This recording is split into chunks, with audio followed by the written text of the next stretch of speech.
Hello, Josh. Hello. How are you? Hello.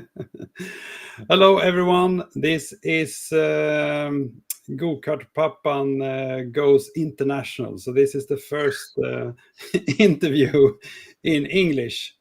And today we have a very special guest, Josh, that we will talk a lot about you. And I think a lot of people have met you at the racetrack, but I think very few people get the time to learn to know you a little bit better. Yeah, it's a bit busy at the circuit sometimes. Yeah, exactly. So I think that it will be really interesting. So before we start the interview, I mean, as always, you can always watch these interviews on Facebook, YouTube, actually on Twitter now, and also you can listen to this on Acast or Spotify. And I know at least we have a few people here now watching live. So if you have any questions or want to do, I think you want the questions in English. That'd make it a little bit more understandable for sure. Yeah, Because I think your Swedish is a little bit limited. you could say that. That's a polite way of saying it. Yeah. Yeah, I think you could order like varm korv med bröd. Pretty much, yes. Yeah, that's about it. Yeah. So okay, so if you want to get an answer, I think it's recommended to write your questions in English. But let's see. You can translate. They can write in Swedish. You can translate. I'll translate, no problem. So you can do whatever you want. Yeah. And as always, we talk about Siri racing sponsors. We have Persson's great trailers for cars, Audio Safe for protecting your ears, Presidos for really effective physical training, and Unimi Solutions, who is supporting Siri when she's driving electric. And you have some great sponsors, Josh. I think you have a great collab. Maybe I want to mention your support by Tegnelius Motorsport. Yeah, they've been very amazing this year, especially. We got to meet them last year at Järfälla. They have their kart shop there, and did some testing there when we were driving the Sodi, and had a few conversations with them. And then this year we teamed up with them, and they've been really, really helpful. A good family, and a lot of knowledge. I think Justa's maybe been in the karting for about 50 years, and I think Michelina, his wife, is like 47 years. So there's quite a bit of knowledge there. Yeah. She's Italian, actually, so she has Italian upbringing. But beautiful people, and passionate about the sport, which is just makes for a good environment. And Eric is a legend as well. That's their son. He's in karts. So beautiful people, and very thankful for their help for sure. Yeah, and I mean we really need sponsors in motorsport. I think everyone needs to understand this, so it's fantastic. We actually got the first question from Isaac Valtonen. He obviously thinks you're living in a fantastic place. We're talking about where you live. Yes. Hello, Isaac. You are in Skutskär, sorry. Sorry if I pronounce it incorrectly, but Skutskär, and it is 2 hours north of Stockholm. Yep. A little bit south of Gävle. Yeah, it's like 30 minutes from Uppsala. Yeah. Yeah. But you don't. That's not where you were born, right? So no. So I was born. Well, my parents live on a farm an hour north of Adelaide in South Australia, and they've been there for like 35 years. So, spent a fair bit of time in the country, and then ended up living in Adelaide for a bunch of years with work and all the rest, and then here we are. Yeah, and what kind of farm is that? So mum and dad or mum's grandparents used to do um, have horses, and we used to. So they'd break in Arab horses, and Okay. had farm like grain, wheat, barley, hay, peas, and they had a piggery as well for quite a while. I'm not really sure how many years, but Piggery, is that with pigs or what's a yeah. piggery? Yeah. Okay. With pigs. Yeah, so they had that for a while, and then now we don't have any animals. They only lease the property because it's big enough to lease it out, but it's not big enough to be able to make an income on themselves. So they lease the property, and it's going well. They get a bit of coin at the end of each year, so happy days. Okay, that's good. Yeah, keeps them alive. And I didn't ask you, but are you the only child, or do you have a lot of? No, I have sisters and two brothers? two younger sisters. Yeah. So there's 3 years in between each of us. Mm. We're all pretty sporty. They play a bit of netball and tennis and all sorts of different sports. So, but And yeah, netball. Now we have to be, because that is not. I don't. What is netball? so netball. How to explain netball? It's like basketball. Yeah. But you're not allowed to run with the ball. Once you catch the ball, you need to stop, search for another player, pass on from there. It's still very flowy, but you're not allowed to carry the ball. Okay. Yeah, because I've heard about it, and I know that it's not. It's a specific sport called netball. So yeah. Okay. No, I think it's international with like New Zealand, South Africa, England, bits and pieces like that. But I don't think Europe has worried No, about. I mean there are some differences. Yeah, just a few. Yeah, it's just a few. And talking about differences, since this was the sign, this one. You have to explain everything about this now, so we all learn. If we want to do it, how do you do it? What does it mean? I mean, tell us everything, because we know that you do it. I've seen you do it a number of times. Yeah, I don't recognize that I'm doing it. So you're pretty bang on the money. But you should do like that. Yeah, right? Happy days. Yeah. That's you're doing it right. I don't know if I'm the one that's supposed to be giving coaching advice with a shuck air. But give it a bit of a wobble to say how you going, or happy days, or all is well. Okay, so it's a quite universal sign. You can. It's nothing negative. It's positive, right? It's certainly, well, yeah. I don't think it's negative. If it is, I'm definitely flying the flag for that. But no, it definitely has zero intentions of being negative at all. No, absolutely. No, that's good. Actually, we got the question here from Nina Palmgren, who I know is. Hello, Nina. Hello, she's a viewer, and her son is driving. Cool. So, and she asks, what you like most with karting?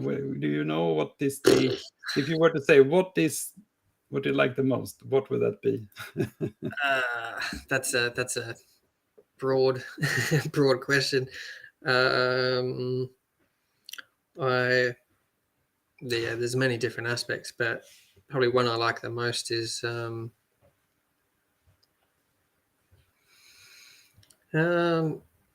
I guess how it can make you feel, and how it has the possibility to take some of the best aspects out of a person and make them kind of come alive to it. Like I think karting is a brilliant sport. I think it can be a great teacher of respect to others and to self, and to perspective on how to not blame blame everything else, blame a bad engine or bad cart or other people or whatever, and gives you an opportunity to be able to reflect upon yourself and kind of go, how can I be better, or what does the cart need? All of these things and I think that is just a really good foundation to be able to approach, I guess, the rest of your human experience, to be honest. No, I mean, I think actually we will cover a number of aspects of karting during the interview. So I think if you continue listening, Nina, I think that you will get some more insights in how what Josh is thinking. But I mean, it's quite a broad question because there's so many aspects of karting and motorsport. Yeah. So there's, I mean, and we haven't said you started karting when you were 9, right? Yeah, I think like 9.5, something like that. My dad's always been into like dirt bikes and buggies, and I guess like what you guys would call like folk racing. Yeah. Stuff like that. And then he got introduced into karting through a friend through work. And he went out and terrorized the karting population for a bit, threw it sideways a few times, and I think he ended up racing for maybe like 2 years, which I was surprised to hear. I only asked him this like a couple of months ago. And then he got me into racing, and then we tried to race on the same day, but they would always put his class next to my class, and it just made it too hard. So he ended up giving up and letting me have a crack for a bit. So yeah, that was pretty cool. Okay. Very grateful for the opportunity. Yeah. And now I know that you just turned 34, not so long ago. Yeah. So that's and you have been karting sort of since then, or did you have a break, or did you? Yeah, I've had a couple breaks. I probably in total maybe like 4 or 5 years break. Just obviously finances, Yeah. But I guess like I've been very fortunate with my racing in some aspects where a lot of the time we might be driving a product for someone else, and then obviously that is able to help contribute, keeps you putting the helmet on, which is always a good feeling. And so that's definitely been able to prolong my opportunity in racing. So very grateful for that, because I guess without that we wouldn't even be here having this conversation. So no, exactly. Definitely massively appreciative for all the opportunities that have kind of taken place throughout the years, for sure. Yeah. Yeah, no, and I mean it's always interesting. I always try to ask how you started with karting, because there are so many different. I've said it before. I mean, you can. There are so many ways into karting. Yeah, no, exactly. I think like even like the way that I got into like coming over here, I hadn't raced for a little while, and we like back at home in Australia, and I got asked if I wanted to drive someone's historic kart at an event. It was like a 1989 Greyhound DAP kart with a 135cc engine. I was like, yeah, no worries, I'll drive anything. I'm not fussy. So had a crack in that, and then I ended up doing that for like I think it was maybe 18 months or 2 years. But we done about maybe 8 events, and then we went to a race or like an event in Ipswich in Queensland, and then it turned out that Ronnie, who I stay with him and his family here in Scooter, he came over and drove in Australia, because the guy that I was driving for also had like a barrel package. And when Ronnie used to race, I think Ronnie raced maybe 78 to 84 or something like that. Okay. He used to drive with Birrell back in the day. So Ronnie is the sort of the technician who is helping you here with setting up the computers, right? Yeah, exactly. Yeah, all the computers it took to make it work. We tried 3 computers yesterday. Yeah, it's a good thing that one of us knew how to work a computer, because I'm bloody hopeless at that. So, but yeah, no, we had so he came over and had a drive as well, and we ended up pitting next to each other and got talking, and I happened to be fast enough to win that event there in Queensland, and then myself and Ronnie kept in contact, and yeah, I mean, to be honest, we're here. Like, I came over, I drove, I think it was maybe 2019. I drove like a Formula 100 package Is it Formula 100? Yeah, like Formula A. There was a category in like 80s, maybe 80s, 90s, early 2000 was like Formula A, Formula Super A with like an air-cooled 100 engine. I think still to this day is the best category in karting. So 100%. Yeah. Why? Yes. Why? Oh, just the karts were so nimble, and like they were kind of shaped like, I mean, the karts today are shaped quite square. The front is quite wide. Everything's quite heavy and open. Whereas these chassis were more shaped like a bit of a trapezium, like more like a triangle shape. So it was really agile, and you could just see a lot more attitude in the drivers, in the karts, a lot more flex. Like, and then like with 100cc, like these were revving. I think in some categories in the later years, like late 2000s, it was like 22,000 RPM. So like, I remember the first time driving one of those and like leaning it out, trying to hit the sweet spot with the carburetor. And I started leaning to the left, like to the brake side in the seat, because I was like, if this conrod pops through my seat into my ribs, I'm dead. Like, this is going to hurt. so it's just, when it was revving up, you were leaning over. Yeah, and the seat was big enough for me to lean to the left. So I was like giving it a fair crack. But it's just, I don't know, there's no, it's such an amazing feeling. Like, it's such a unique feeling. So, yeah. But yes, I came over and drove that with Ronnie. We went to Grinstad for a Formula 100 event. And this was in Denmark, right? Yeah, that was in Denmark in 2019. Yeah. And then, things kind of grew from that.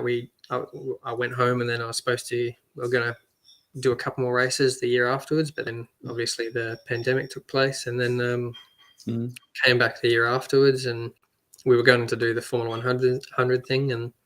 And then one thing led to another, and then there was like a possibility to drive a Techno in X30, and then there was a possibility for something else. And then the way that it worked out, I ended up driving a Saudi package, and Ronnie came by the Rapvic Kart Club. They do really good business with the like rental karts, and they end up running. And Rättvik now, so we're how far away is Rättvik? Because you are racing for Rättvik karting.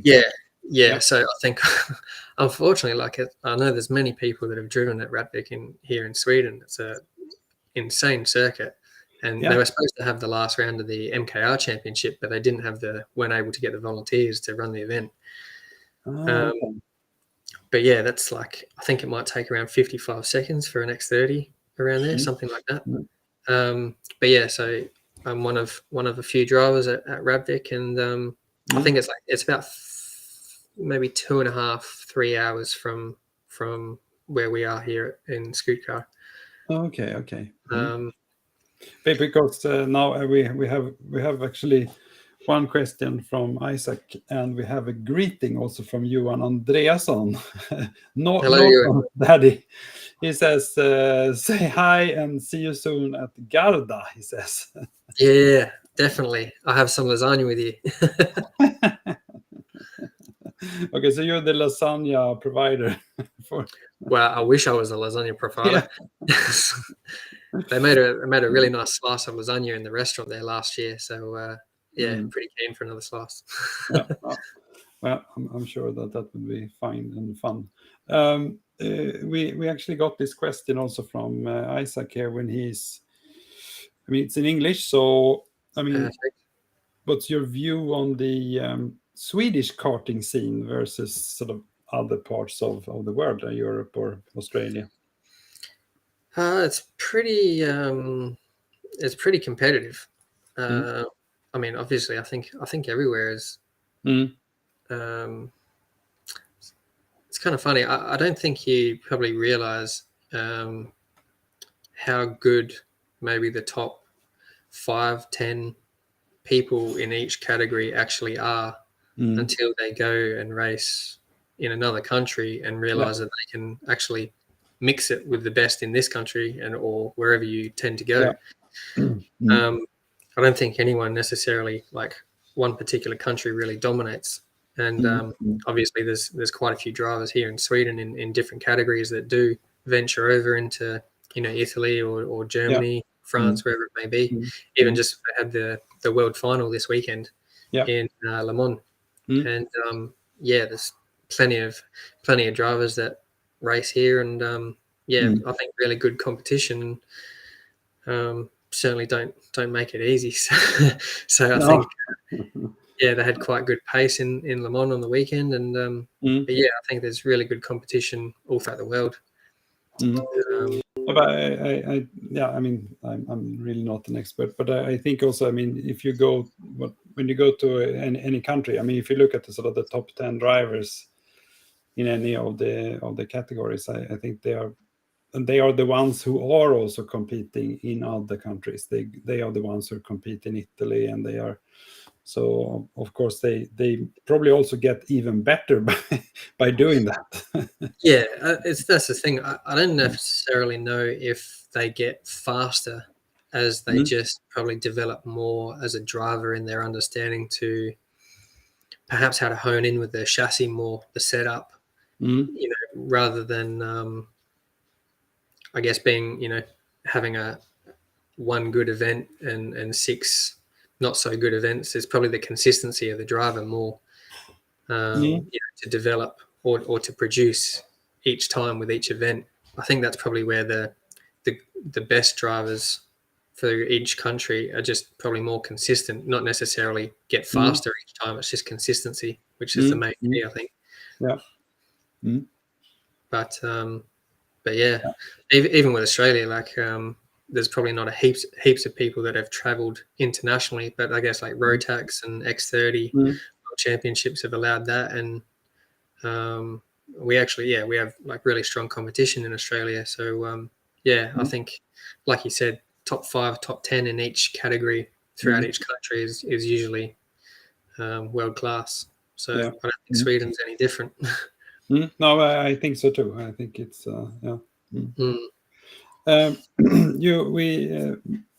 I think we let's see. No, I forgot a little bit what was the next question, but I think So because you said X30 now a couple of times, and S125 Senior. I'm just used to calling it X30. Okay, because I'm just thinking that you told me that there was a bit of a story behind how you ended up with an X30 engine. Yeah, actually, that's where I got sidetracked. So that's where I was talking about. I get sidetracked pretty easily. Apologies for that. So this is how the Ratbit Kart Club came into it. So they, I think Ronnie is half associated with the club in Ratbit, helps out their track days and stuff. And they got broken into a couple of years ago and had all their transponders and stuff stolen for their rental carts.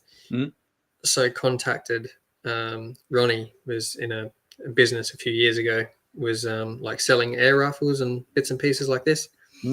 So they contacted him for some gun cupboards, and then they ended up swapping the gun cupboards for the Soddy with an X30 package that apparently the engine was from an owner in Ratbik, and they said they didn't want the engine anymore because it blew up like 5 times from so then that's what we ended up racing last year, and kind of just it's quite it's about as random as you're going to get. Usually you don't pick a chassis through it's sitting on your lap.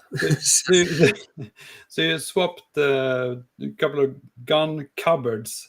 Yep. Vapenskåp in Swedish, I guess. For the Sodi chassis and the engines.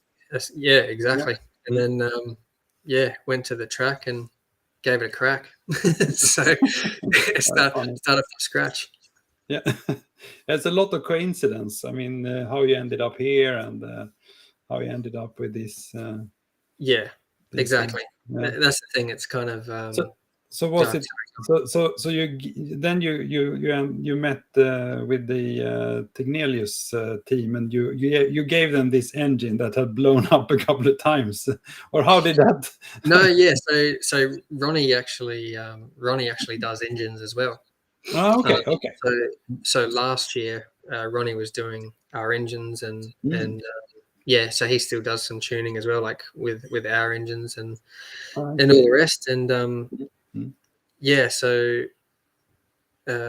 we were only using the one engine last year, so which made it a bit difficult sometimes because obviously you can't do testing in between because then you need to freshen it up, and then depending on how much you practice on Friday as to what it's looking like for qualifying and racing on Saturday. So it made it interesting last year, and then we ended up being able to Peter Albertson, who lives in Jottana. He's an engine tuner as well.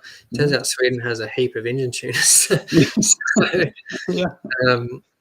but yeah, so he ended up helping out last year with letting us rent an engine as well for Swedish Championship. Yeah, so it helped alleviate some pressure with engines last year.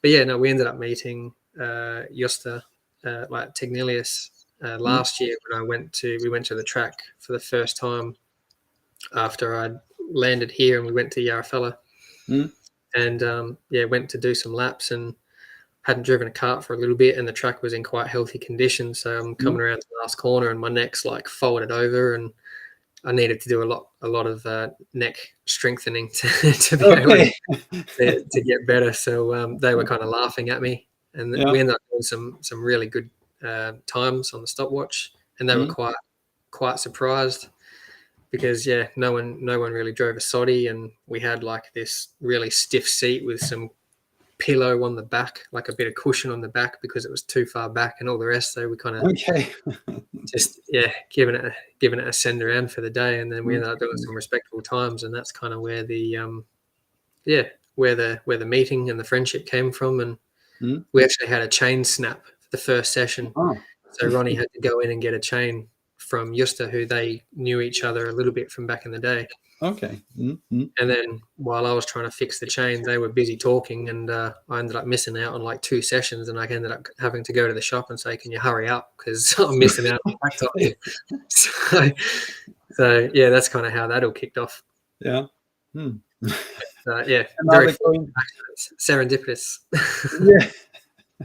Another coincidence. Yeah, it's not I mean, we had the corona has been a positive thing for us. That's another reason why you came here. You had this chain that broke and then exactly.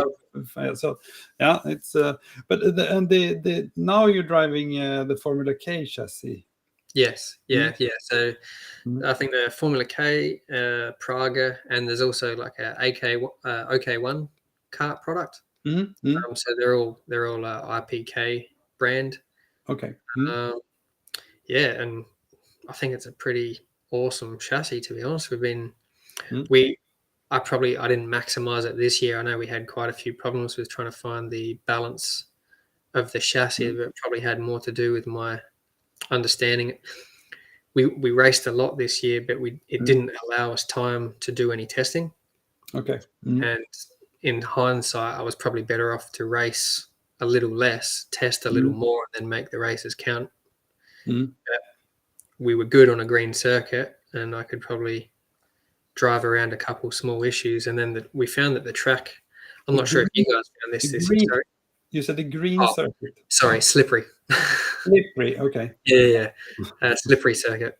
And I'm not sure if you guys found this through the year, like with Siri, but I found the track made a massive gain between qualifying to Heat 1. So we would probably be in the mix through practice quite well, qualify quite well, and then from qualifying to Heat 1, all of a sudden, those little things that I was driving around turned into big things for the heats. And then you feel the pressure of like, we're so close, but we're not fast enough to win.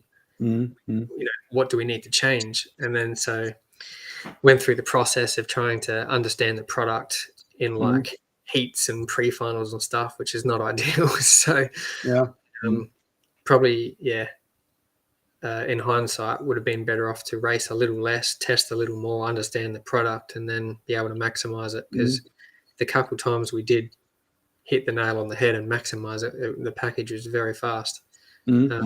It was just unfortunately a bit few and far between. So I think we have noticed a lot of sort of track development, also with these new tires that we're using in the senior. Which is also, but maybe we shouldn't talk about tires. It's a big topic, but maybe maybe we should. I don't think the tire topic feels lonely. I think everyone's talked about it this year. I've never experienced a season in maybe 20 odd years of racing. I've never ever experienced a season where the tires have been such a pain in the ass. It's also, you have also noticed that it's been very I think we went to Swedish Championship and testing. We were quite fast, and then the tires that we were allocated, we lost heaps of time. The chassis, like I couldn't fault the chassis initially, and then when we got the tires that we were allocated, I just had all these problems come out of the woodworks. Like for most of the event, or for all of the event, I would have through the slow corners, I would have push it through the corner, and then it would snap into oversteer from mid to exit. And then through the fast corners, I would turn, and then the back would just break loose. So through the fast sections, I was having to trail the brake to try to maximize lateral grip. But it's like, just again, driving around problems. And then we went to Yarrafalla, which was the week after this, SM. And we were using the same tire. And all Friday, we were like just 0.3 off the pace. And we've been really fast at Yarrafalla.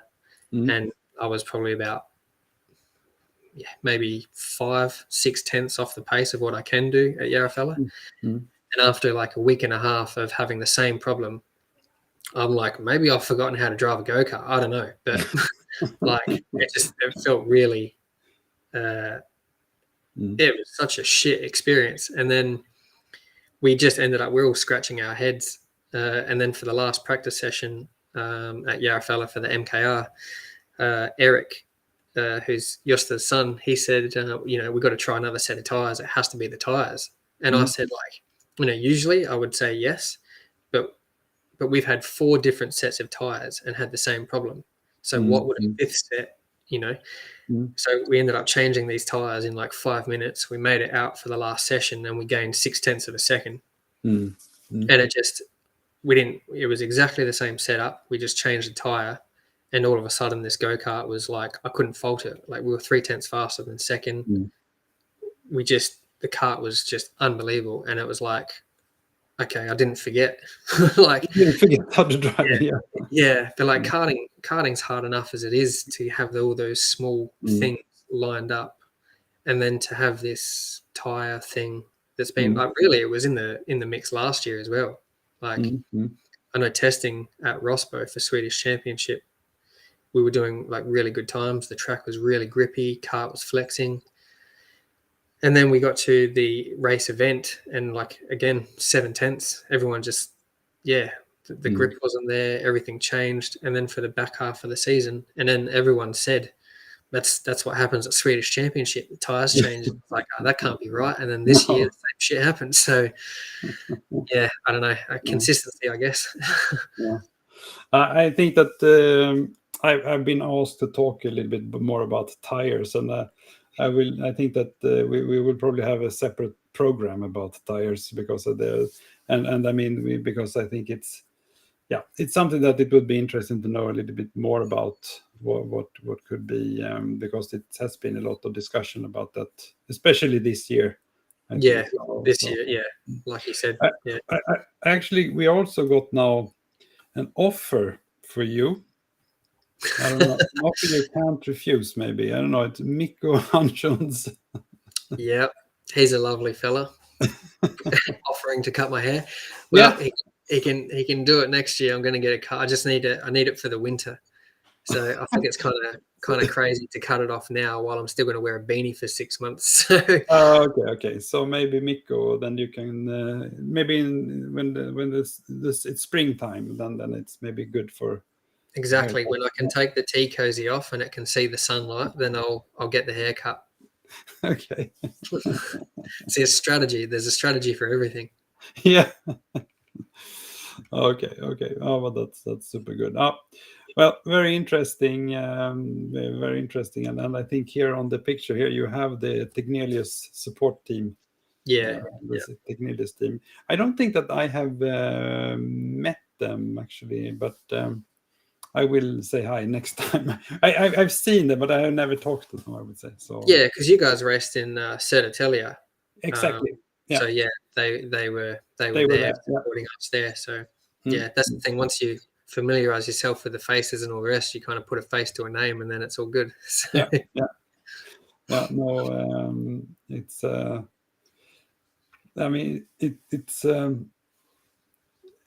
funny. I mean, I mean, it's not too many people who are karting, so I mean, you will get to know most of the people eventually if you're out there competing. So yeah, no, definitely found that. Like, it's just actually found the paddock quite friendly, to be honest.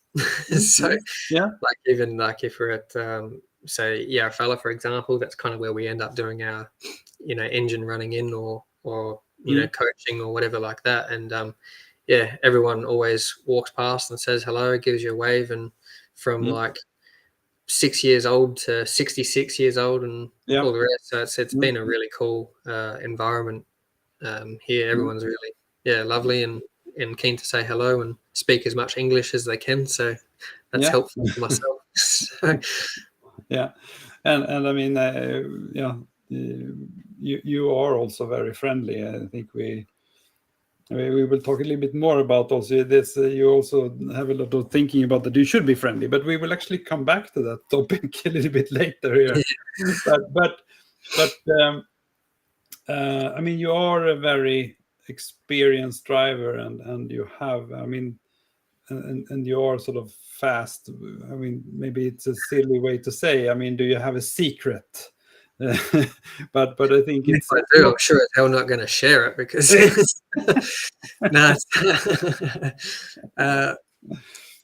I thought you would tell us everything now. Yeah, no, of course. Finally, I'll just wait for the cash in the bag afterwards. Need some sponsorship for next year.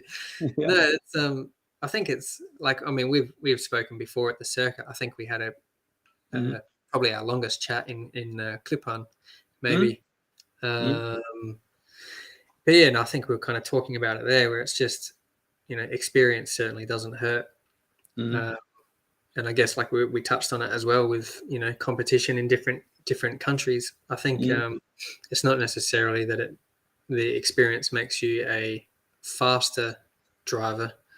Otherwise, the one with the most experience would be half a second faster than everyone else. But it just probably makes you a bit more consistent, a bit more perhaps, like I said, trying to strive for a greater opportunity in your package. Like I know that if I'm a bit off the pace, I'll never stop trying to make changes, or even like I know I just sit in the chair for a while and try to I guess quieten the noise of everything else. And it's so easy to have a shit practice or qualifying or something like this, and then just be negative or kind of think that the weekend's gotten away from you. So now it's like, keep trying to make up the numbers and bring it home in one piece. But that doesn't see you learn or grow. Like, so I think for me, that's probably what I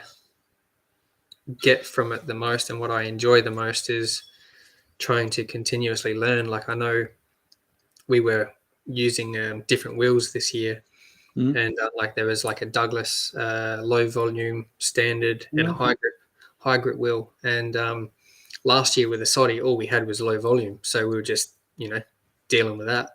And Tignelius, they were allowing us to try some different wheels, and we tried the high grip, medium, all the rest, and found a lot of time just in being able to, I guess, gauge the right moments in when to go from a high grip to a standard, whether low volume was too far or whatever. I mean, we certainly still didn't maximize it, but just continue. It's like everything, just if you're continuously trying to learn, then you're not going to lose. So I mean, you start to lose when you stop to learn. So I really enjoy learning, and even like what you think you know about karting, sometimes you need to put it all in the bin and start again and pretend that you know nothing, because that sometimes it's your experience that can get in the way, because it also sees you not think of an opportunity or an avenue that, because you haven't taken in the past, it sees you automatically shut that door, and that can be to your detriment, because like I know last year with the Saudi, like we certainly didn't capitalize the speed in that. But a massive thing was seat stays, like the seat supports. When we had the grip at Rosbo for the Swedish Championship testing, that made a massive difference by taking the seat supports off. It allowed the chassis to flex, and it just, like, the lateral grip was amazing. Like, I had the biggest smile on my face. I was so stoked.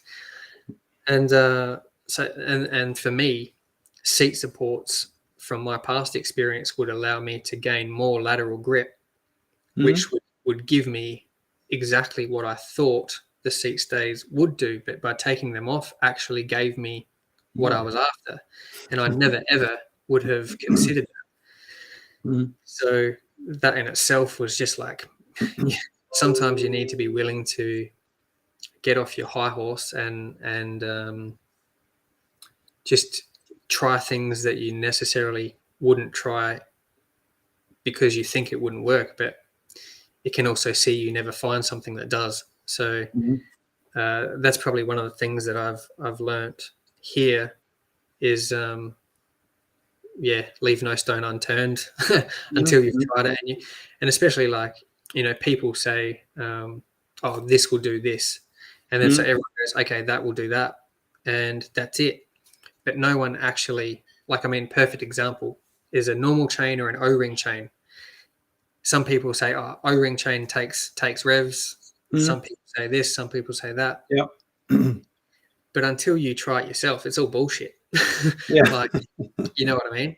So, I think you kind of need to go through and try a lot of things yourself, because different drivers, different styles, different everything. So then one particular setup is not going to be the same for 5 different drivers. And this is super frustrating when you are new to the sport. You just want to go, what do we need to go fast? And then done, happy days. Yeah, exactly. Because I think in the beginning, especially, I mean, when I started to, when Siri started when she was 9, and I mean, we started with Formula Micro, and I mean, I basically, I didn't know anything. And people were telling me a lot of things, and they said, but it was, first of all, I didn't remember what they said. I mean, overload of information. Someone told me it was so quickly. I mean, if you put the wheels a little bit more narrow, you will get more grip, and okay. And then someone said, oh, it looks like you're. I mean, you need to reduce the width on the front, because it's especially in the high-speed corners, and I was completely confused. Yeah. So I'm still confused about that stuff today, so don't feel bad. Thanks. That makes me feel a bit better. But I think it's and I know I could be sort of thinking about these things for I mean, for a day. When I was at work I was just thinking about how could that be true. I mean, it was so. I mean, really been trying to understand. But I think actually now Isaac, he says that's some wise words from an old man. He says. Yeah, he's certainly kept me on my toes as far as the age thing goes this year. So Yeah, yeah, but one thing that Isaac actually tells me and says when he's been our mechanic as a number of times, not this year because he's racing, but I mean he always he tells me, I mean try it because you don't know. I mean just try something that you don't. I mean it doesn't sound logic, but it might work. Yeah, 100%. Because it's not that easy. It's not always logic, and No. that is frustrating. Yeah, no, and that's the thing, and that's where it's kind of a really cool aspect of the sport, I think, is, and like I said, I think if you really dive into if you want to dive into the potential philosophy that karting can have, it's like don't stick to what you know, because what you know isn't always the right avenue. And so like Isaac kind of shared with you, it's like just because it doesn't sound like it makes sense doesn't mean it's not going to work. If you try it and it opens an opportunity or whatever, at least it will give you some direction. Whether it says a big no or a big yes, doesn't matter. It's direction. So that's what you're after in racing and setup, is some form of direction. Yeah. There's nothing more frustrating than turning a go-kart inside out and it feels exactly the same every single session for 3 days, and you're like, yep, no, I got no idea. So that's the most frustrating. Yeah. No, it's we will. I mean, now we're getting into this topic of communication, right? Communication between the driver and the mechanic. Yeah, which is actually quite important. Yeah, and because if we move in, I mean, I also asked you a little bit what do you actually do when you're we learned that you sort of accidentally ended up in Sweden, you ended up in Skutskär. There's no such thing as accidents, man. No, probably not. But Synchronicity. Okay, but we're super happy to, but I mean, one thing that you actually are doing is that you are coaching. Yeah. And as it says here, I mean, the rumor says that you've also trained and also been driving with some of today's Formula One drivers. Maybe some from Australia. I don't know. Yeah, no, I think everyone today has at least raced against someone that's in Formula One or in GT3 or whatever it may be. So I raced against Daniel Ricciardo for a couple of years in juniors back in the day. We drove for the same, I guess, manufacturer in Australia. And then, raced against some guys that race in V8 supercars today in Australia, which is, I think, gets some pretty good publicity throughout Europe. Everyone's pretty keen on the V8 supercar category. I think, yeah. Yeah, so, but I mean, it's no different than 40 years ago. Whoever was at the top in the category ended up racing someone who went to Formula One or whatever it may be. So, I mean, it's still something cool. Won't complain. Yeah, but I think, I mean, but you have a couple of do you have some regular drivers that you're coaching today, or how does it work? I have. Oh, sorry, go on. No, because I'm asking also because I actually get a lot of questions especially sort of from the beginners, and I actually tell them that they should find some driver or like a little bit. I mean, either they go for someone who is super experienced like you, but they could all. But just having a coach, I think, is a good thing to have. I mean, already from the beginning, because you know a little bit more how to practice and things like that. I don't know if you agree with that, but I think it's. No, I definitely agree. I think I've probably I've probably lost some, well, not lost, but just I think each person has to, mostly children, when they're beginning. Mm. Um, I think it's kind of a waste of money. I'm not a very good business person. So I think it's a waste of money to get coaching from the start, even though, like, Mm. I think someone getting into the sport should speak to someone who has experience, or maybe Yeah. with coaching or whatever it may Mm. be, Mm. just to get some guidelines to understand what they need to work on with their Yeah. child. Yeah. Um, Mm. you know, to understand, because for me, I think it's, you can't work on any driving when the driver doesn't brake at the right point, or at Yeah. least at driving into the corner and using the brake. I Mm. mean, the apex, the first thing that starts with an apex is the brake marker. If you're not going to use the brake properly to get to the brake marker, then the chassis is not going to work, and the apex isn't going to Mm. work properly the whole way through anyway. Yeah. So for me, I think it's super important to have someone just go out for 6 months of driving and keep doing laps, build confidence in Mm. yourself, speed, in Mm. the braking, tires, certain capabilities, Mm. with some guidelines, like you said, of understanding how to practice and what you want Mm. to try to work on. Mm. And then once you build that up, then start to bring in, you know, trying to better the brake markers, but also like smooth on the wheel, Mm. trying to hit your apexes. Maybe like, you've got different types of combinations of corners and all the rest. Then Mm. start to fine tune from there. Because for me, it's one of those things that makes this sport. I mean, it's a brilliant sport, but it's so much more expensive than what it should be.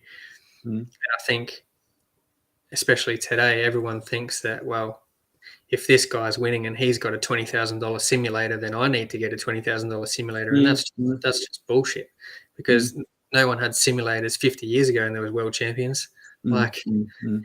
it's not, necessary. I think if you, so much more time to find in the driver themselves Mm.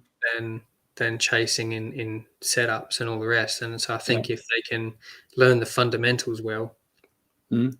if they can do the simple things really well, then they'll have a great opportunity to do the complex things Yeah. well. Mm. But yeah, I think if you But can help people. mm. No, I mean, what I mean, I think what I'm trying to say is that if you're completely, if you're a new, very young, sort of new driver, Yeah, I think it's good. Like, we actually had a really good exercise at the Klippan karting club a couple of weeks back, where a couple of the drivers, like Siri was one of the drivers, and yeah, Hugo Niklasson was also one of the drivers, and they were just helping the really new beginners. that's great. Like, And I think it's also, I mean, they get to talk to someone who knows yeah, driving. They also someone actually to look up to. I mean, it's sort of inspirational for them as well. yeah, So I think that just gives them a little bit more. It gets a little bit more fun than just say, okay, get out there, drive 10,000 laps, and then come back. I mean, yeah. No, hey, 100%. Like I said, like guidelines are brilliant, and especially yeah. like you said, the like the camaraderie, like for younger drivers to Mm. be able to associate with drivers that are competing on Mm. a national stage, and or Yeah. even international or whatever it may be, gives you, it makes it exciting, it makes it more real, it makes you Mm. understand how much more there is to the sport than just driving around in a circle. Like, I think Mm. a lot of people think go-karting is just rental carts, and it's like, Yeah. you Mm. just, you just don't get it. So, Yeah. there's so much to karting. So I couldn't agree more. Like, Mm. I guess I was probably thinking of it more as like, there's a lot of people that are trying to make some money, Mm. um, when it's too early for the people Yeah. to work on particular things. Where I think, like what you guys experience with Clip-On and Mm. you know seasoned drivers helping entry level Mm. drivers. is you can't. Yeah, it's brilliant for the sport, and it's what it needs more. Like I know Australia has something called like junior sprockets, and it's just this this business that goes around to different circuits in different states of the country, and they've got all these little cadet carts and all up to juniors, and yeah, there's just all these little dudes and little girls driving around, bumping into each other and trying to dodge cones and get practice into swerving around cones nice and cleanly and doing some of the track. And it's brilliant because that's what ultimately what karting is grassroots motorsport. So without that, it kind of ceases to exist, I think. So extremely important. But yeah. No, I think it's you shouldn't underestimate that. I think it's I think because I think that a lot of sort of the Swedish clubs, they are a little bit underestimating that. I mean, it goes a little bit up and down, but I think that was a good example that actually happened at Klippan, where I think everyone was experiencing and say, okay, this was really fun, it was good, everyone was happy. The sort of the experienced driver were happy because they actually had. I think you also learn a little bit when you're trying to teach someone else.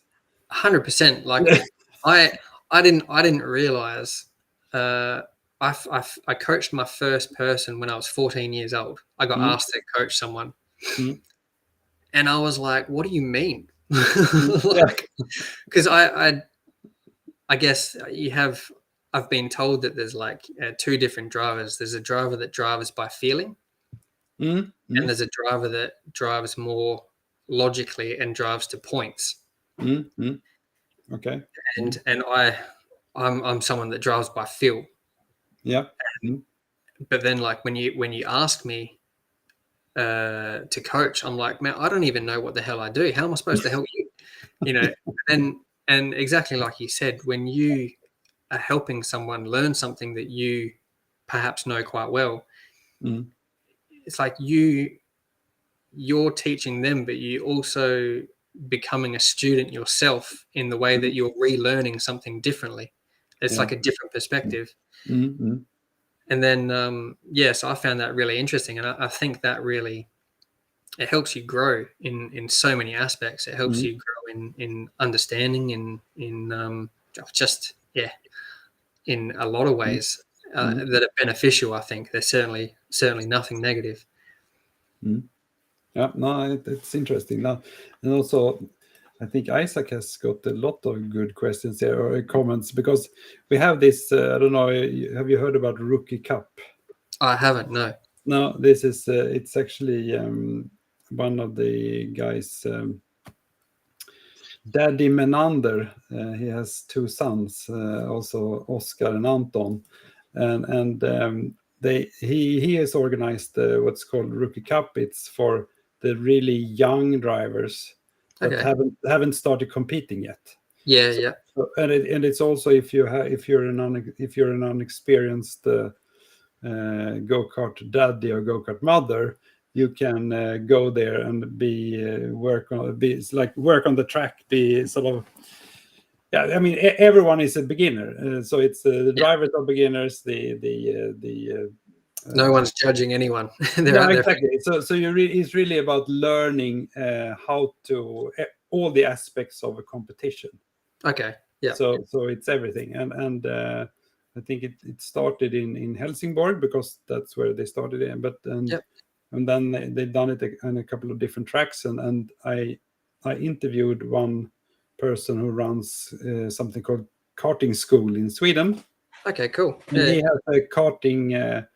What is it called? Karting camp at Gotland. You know that island? And this year they had the go-kart skolan, the school, and they also had Rookie Cup the week after. So you could go 1 week on perfect training, and then you could practice. Karting vacation. Exactly. So it was a real 2 weeks karting vacation. That's perfect, though. Yeah. I mean, I definitely think they should have more opportunities like that Yeah. You know, for clubs, like you said earlier, for clubs to be able to hold something for entry level karters. Yeah. You know, so just to, I guess, you know, familiarize yourself with a paddock, different Mm. people. Mm. You know, like entry level mechanicking, like to understand what different things do. Because I mean, like you Yeah. said earlier, you know, if you don't understand, like for someone who's never driven a go-kart before, Mm. you would look at the axle and go, yeah, they hold the wheels on. Like that's for Exactly. somewhere for wheels to stay on. And then when you find out that if I change this, it goes faster or slower, you're like, well, how? Like it's only the engine that goes faster. Like, Yeah, exactly.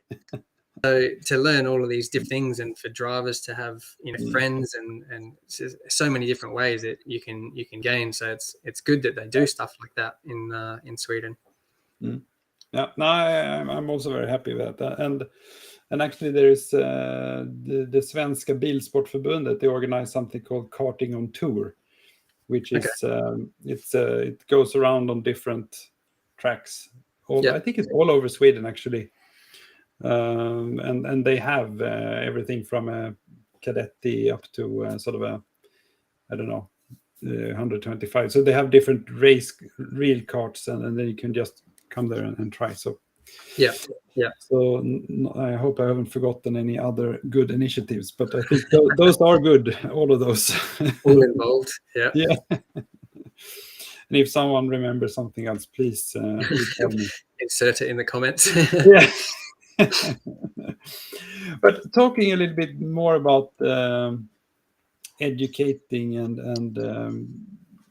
really sort of some sharing or learning from your experiences. I mean, we talked a little bit about communication, because one thing, I mean, I don't know, I'm sort of a terrible mechanic. I mean, I've never driven a kart. I've sort of, I mean, I never give any advice on serious driving because I can't. I mean, but I don't think that's necessarily a negative thing, because it's probably doing more harm if you didn't know and you were giving advice than you're going. That's at least that's what I try. So I think that would be even worse. So, but I mean, this communication is it's really important, and I think a lot of drivers, some of them are really good at explaining, and some find it really difficult. How do you see this communication, and is it possible to learn and improve?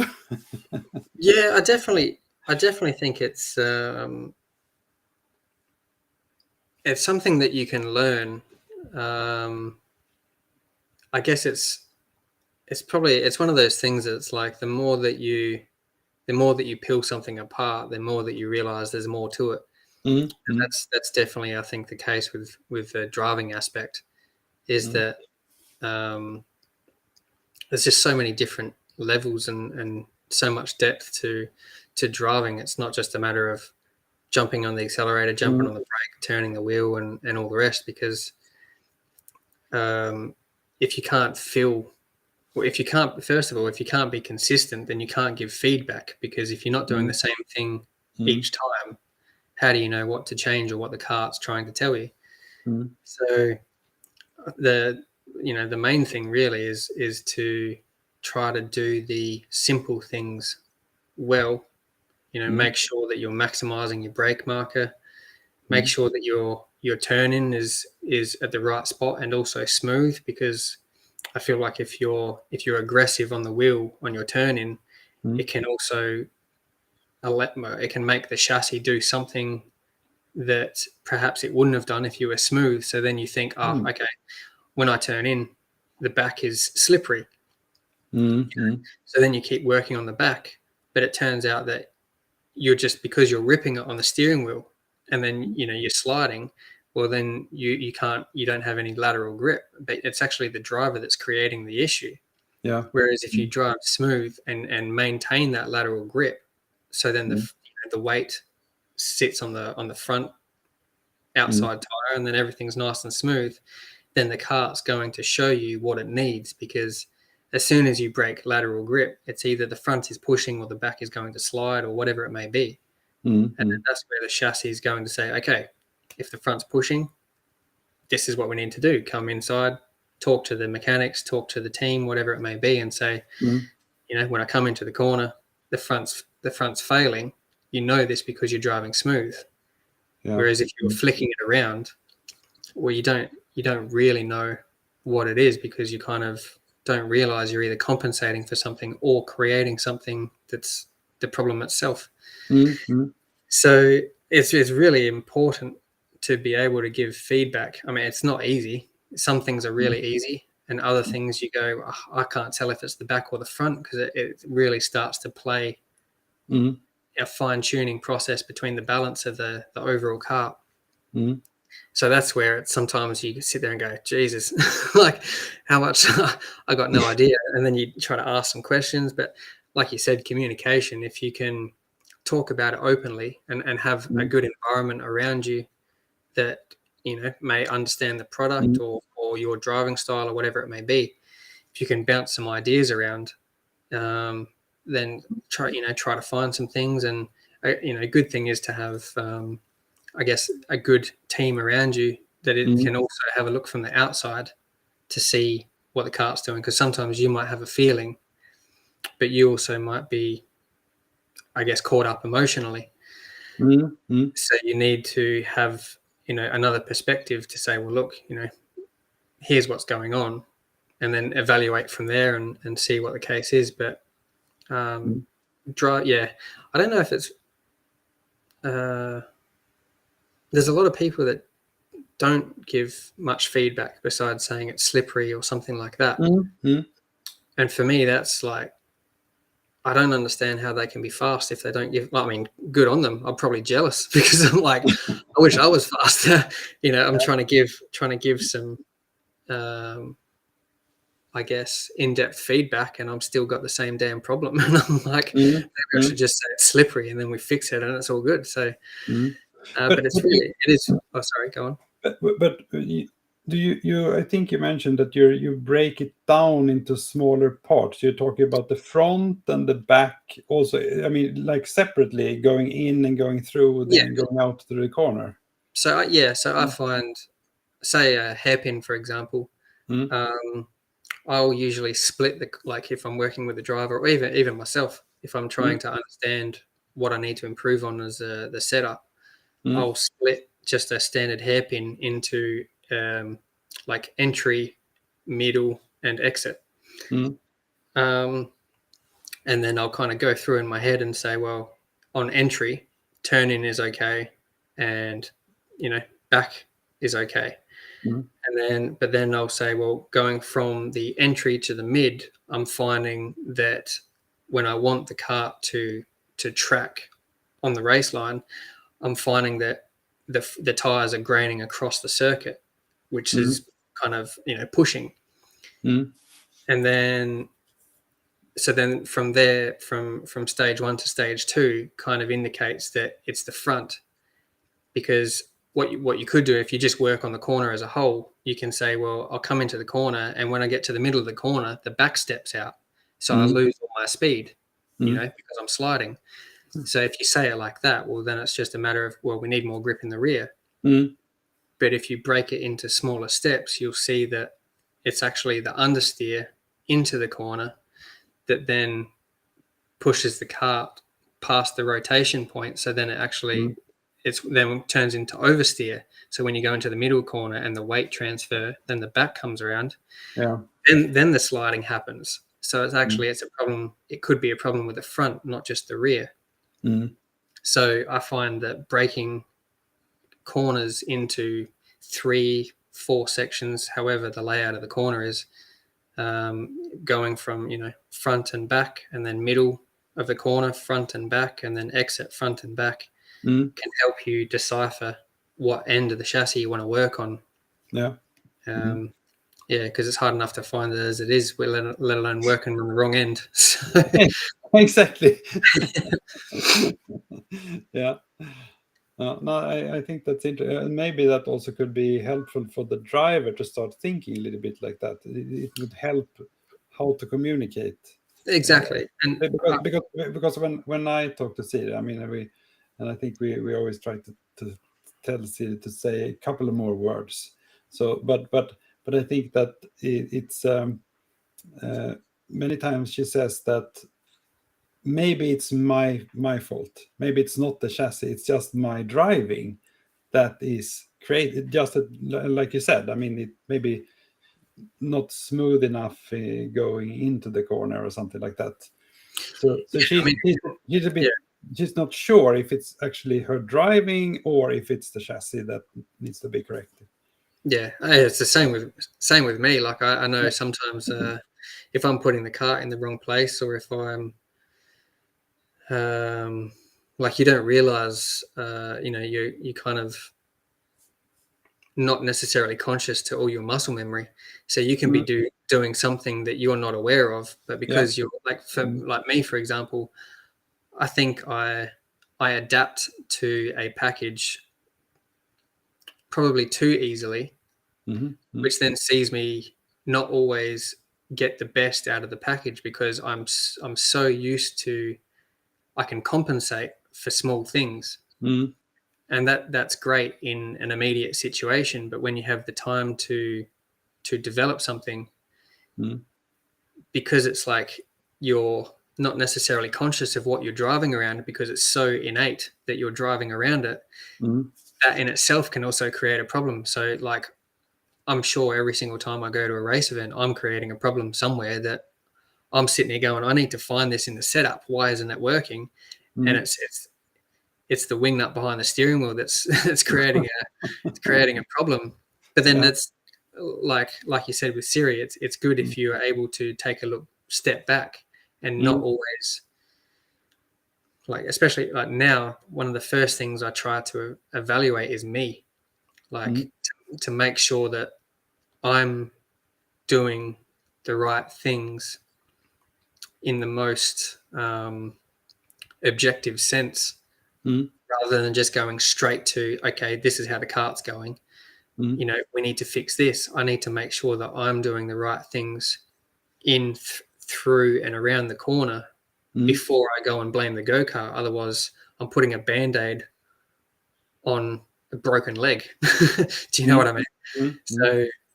So yeah, I find like it's really healthy for a driver to be able to say, it could be me, and then and be able to reflect with their own stuff. And if they find something there, that in itself can be 0.3 of a second. If you're, not that far off the pace, driving makes so much difference. If you just smoothen your hands on the wheel, it can change everything. Or take a corner slightly different, or whatever it may be. You think, oh, the engine's not very good, but if you're being rough into the corner, then you can't carry the corner speed, so the engine's having to work overtime. So it kind of it spreads throughout everything. Like a lot of the time, when people are having a rough weekend, they'll end up blaming an engine, and I'd hate to be an engine tuner, because they're like, they're the first one to get the blame.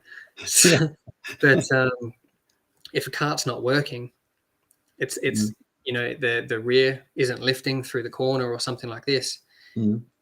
If the kart's not working, it's never going to come out the corner. So the poor engine is going like, well, if you could set the kart up all right, I'd get to do what I want to do. Do you know what I mean? And then eventually you find the setup, and all of a sudden you have this amazing engine. I find it really funny in karting, where a lot of the time people will go, oh man, that engine is unbelievable.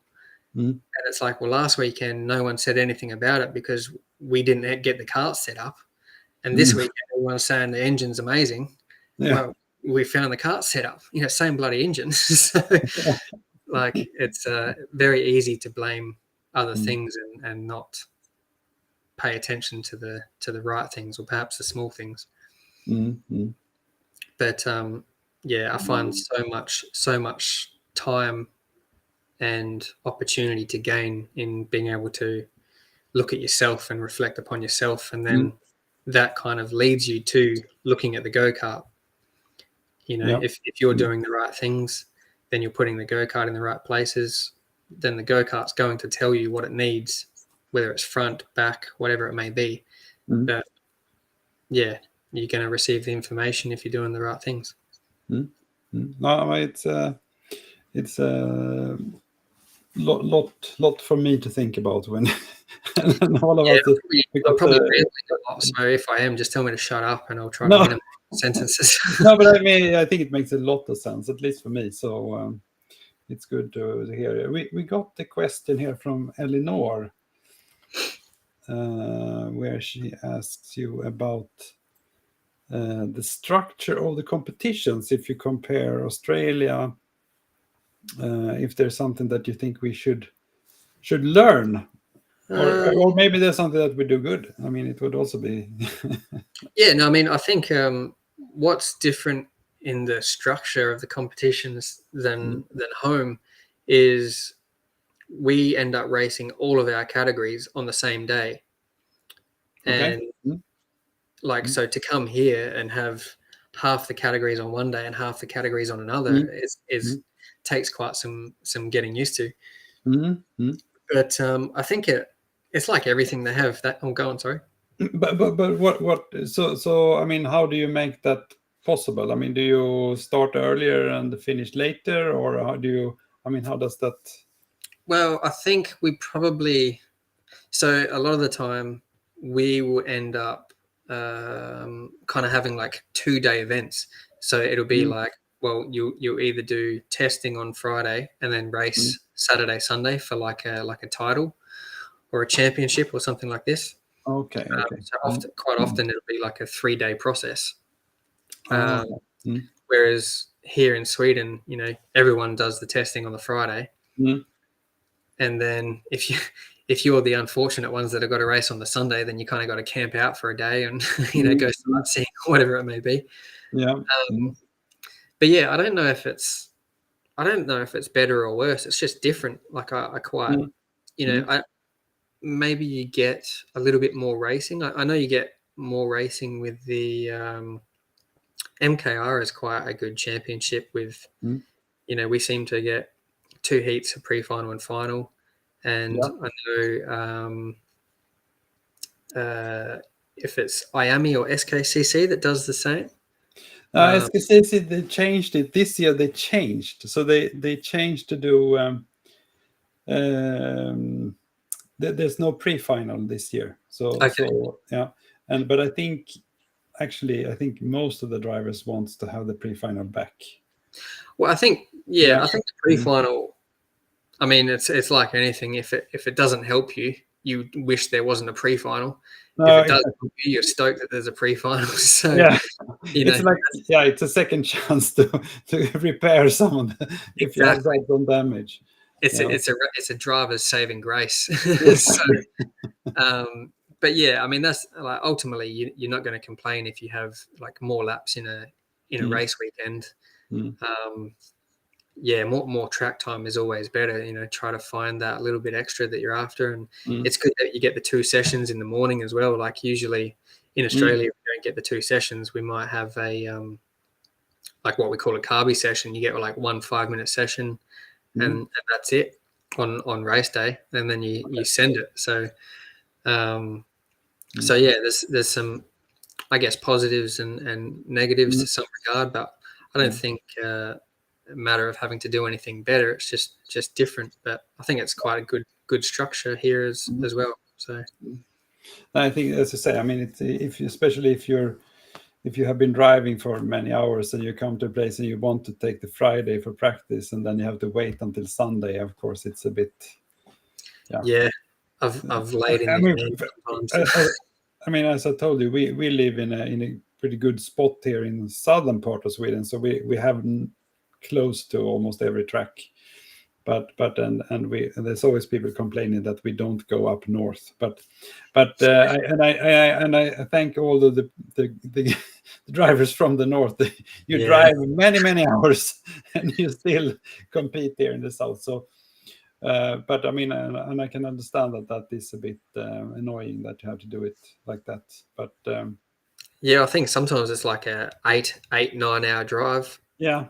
From where we are, and and go south. But a lot of Swedish people, you guys have to drive 3 hours, and you're like, nah, too far. And it's like, man, in Australia, I've driven 22 hours to go to a first round of a championship. Like, you guys are dreaming if you think 3 hours is too long. Yeah, it's all about perspectives, I guess. Exactly.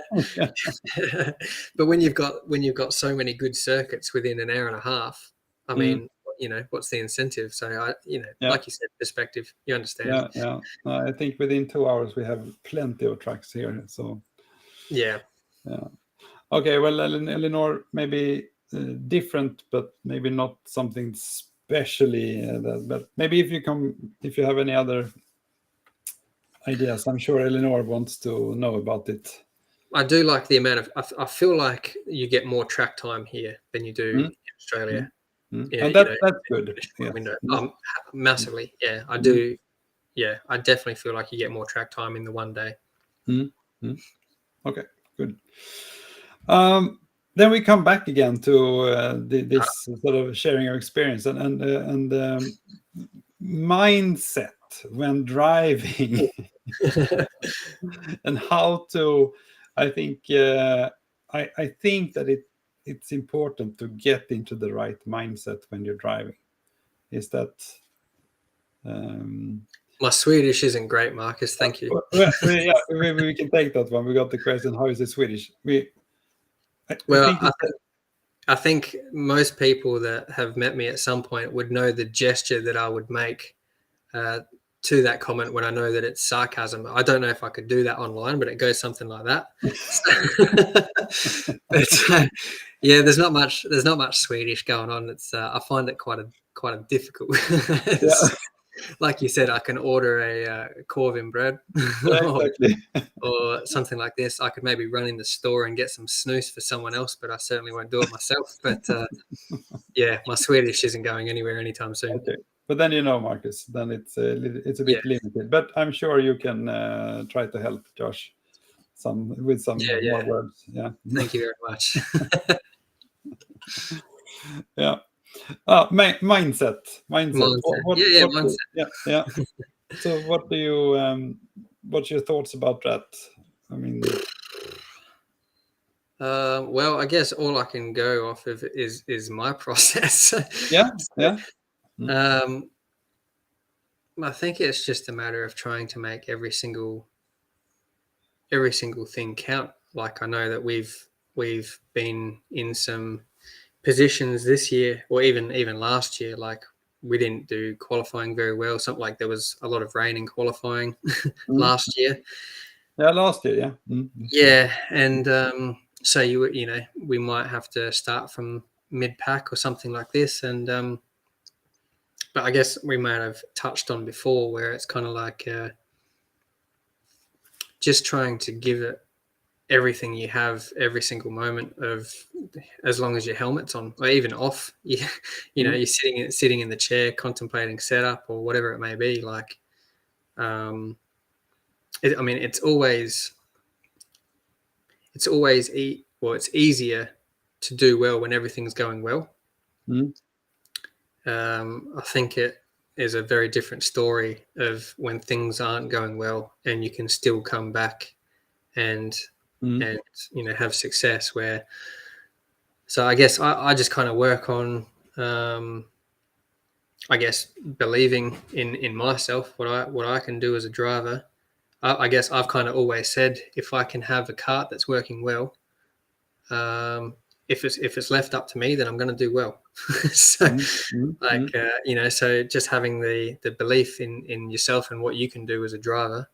And if you're honest with yourself through your testing and your I kind of always think if you test well, you're going to race well.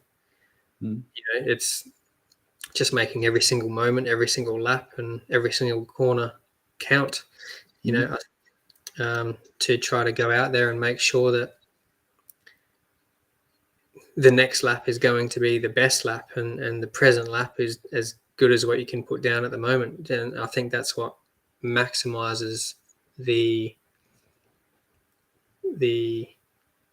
probably just the effort that a driver puts in, because there's so many drivers that quite easily will become complacent and maybe not put in for half the race, and then they see that, maybe the group ahead of them are dicing and are starting to come back to them, and then they start to try because they might lose drive, or they might lose a bit of energy in the moment and think, the race is over. Exactly. And then next minute you find yourself in the battle, and it's like, what would have happened if you didn't give up for 4 laps? And so I think we had a moment like that in my last race. I started off the back, and yeah, kind of was just a matter of like, I guess if I had that mindset of going, well, I'm off the back of the pack, this is going to be impossible. The race is pretty much over, or you're not going to. That's it. What you've told yourself is what you're going to get. But I tend to think that I can pass. I know that I'm a good racer. I know that I can make up a lot of time on the first lap and stuff like this, and driving on cold tires. All of these different things. It's just a matter of, I guess, like you said, key word is mindset. If you tell yourself you can or you can't, you're usually correct. So making sure that you're just putting everything you can into the moment and timing that moment by 15 minutes, and making sure that when you cross the line, you gave it everything you could, and you had nothing left. I think, every single moment you're in the car doing that, you're going to be either learning or winning, or doing both at the same time. So it's just, it's extremely important to, I think we were talking before, and I said that, like, even I go to a rental car place with some mates, and I'm still like, I want to know the record. I might not even have been to that place before, and I still want to ask the chick or whoever's working behind the desk, I'm like, what's the lap record? Because, I'm going to beat it. So you go there and learn the track quickly. And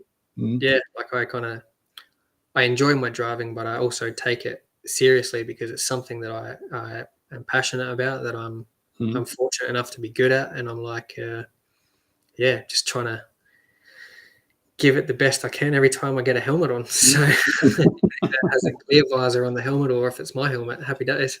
Yeah.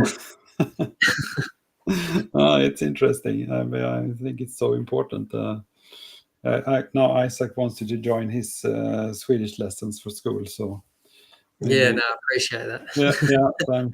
I'm sure he's he going will to have to walk very slowly for me. Yeah. One other thing about this, when this was actually when we were driving back from Kristianstad this weekend, when I called you, because I had also talked to Siri about this, and I've also heard other drivers say this. When you're driving, you're sort of in the zone. Yeah. Is that something that you do? Do you have a way to get into that, or how does it work for you? Or maybe you never get into it. You're somewhere else. Yeah. No, I think, I don't know. Sometimes I think there's a. It sounds a bit odd, but sometimes I think there's a time and a place.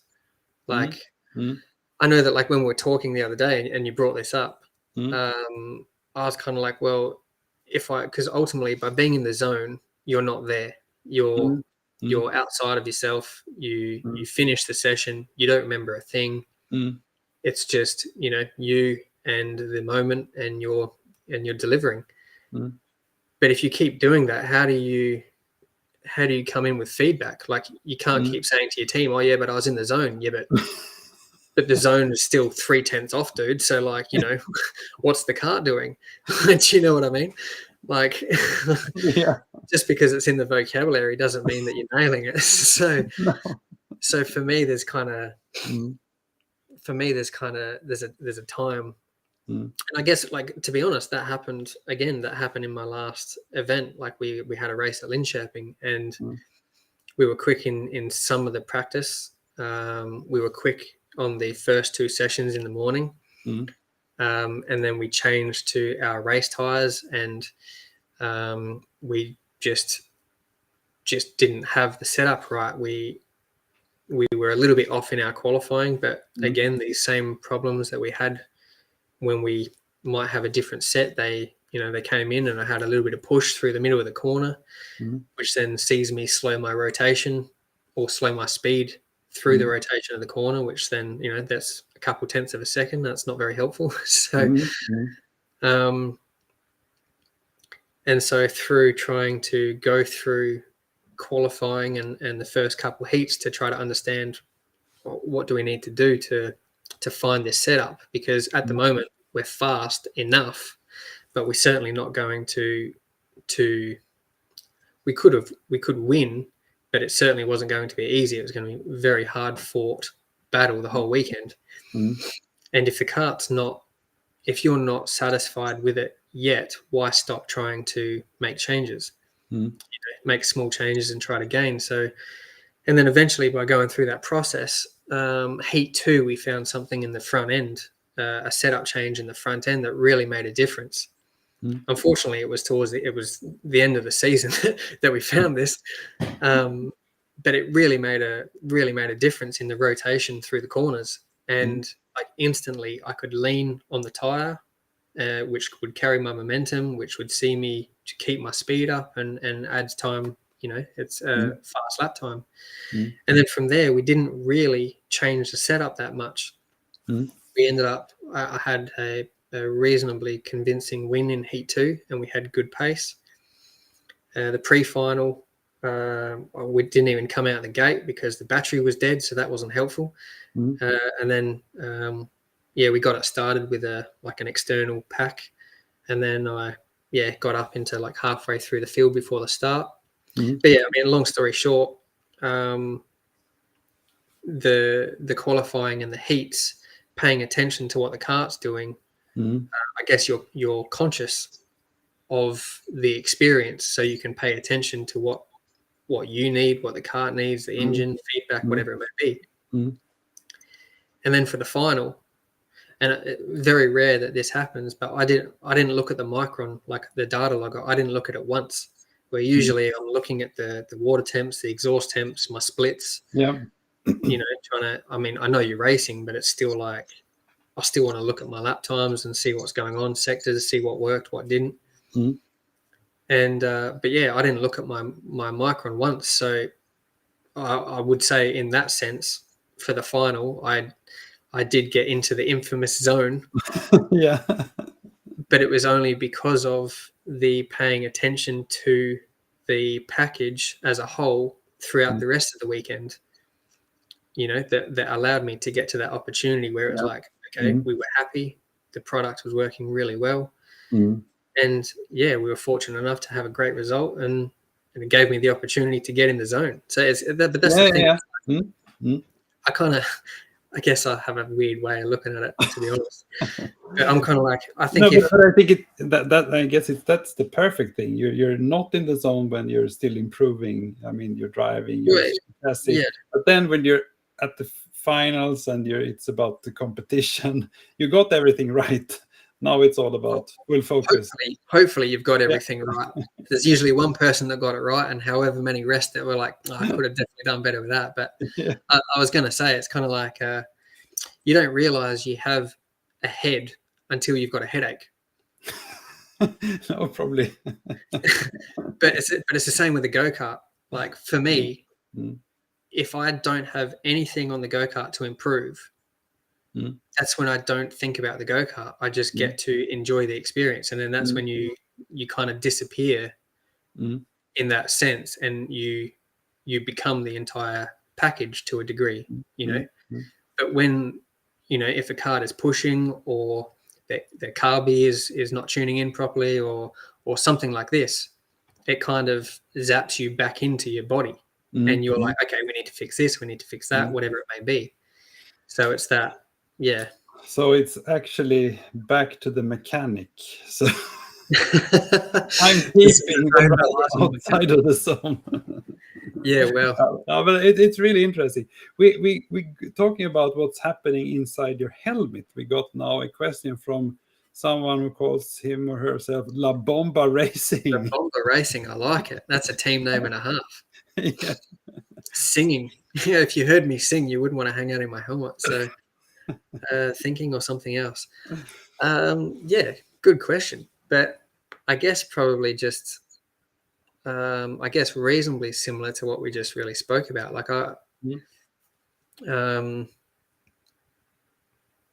yeah, to be honest, if we're gonna dive in, like I'll go off my last race. Like okay,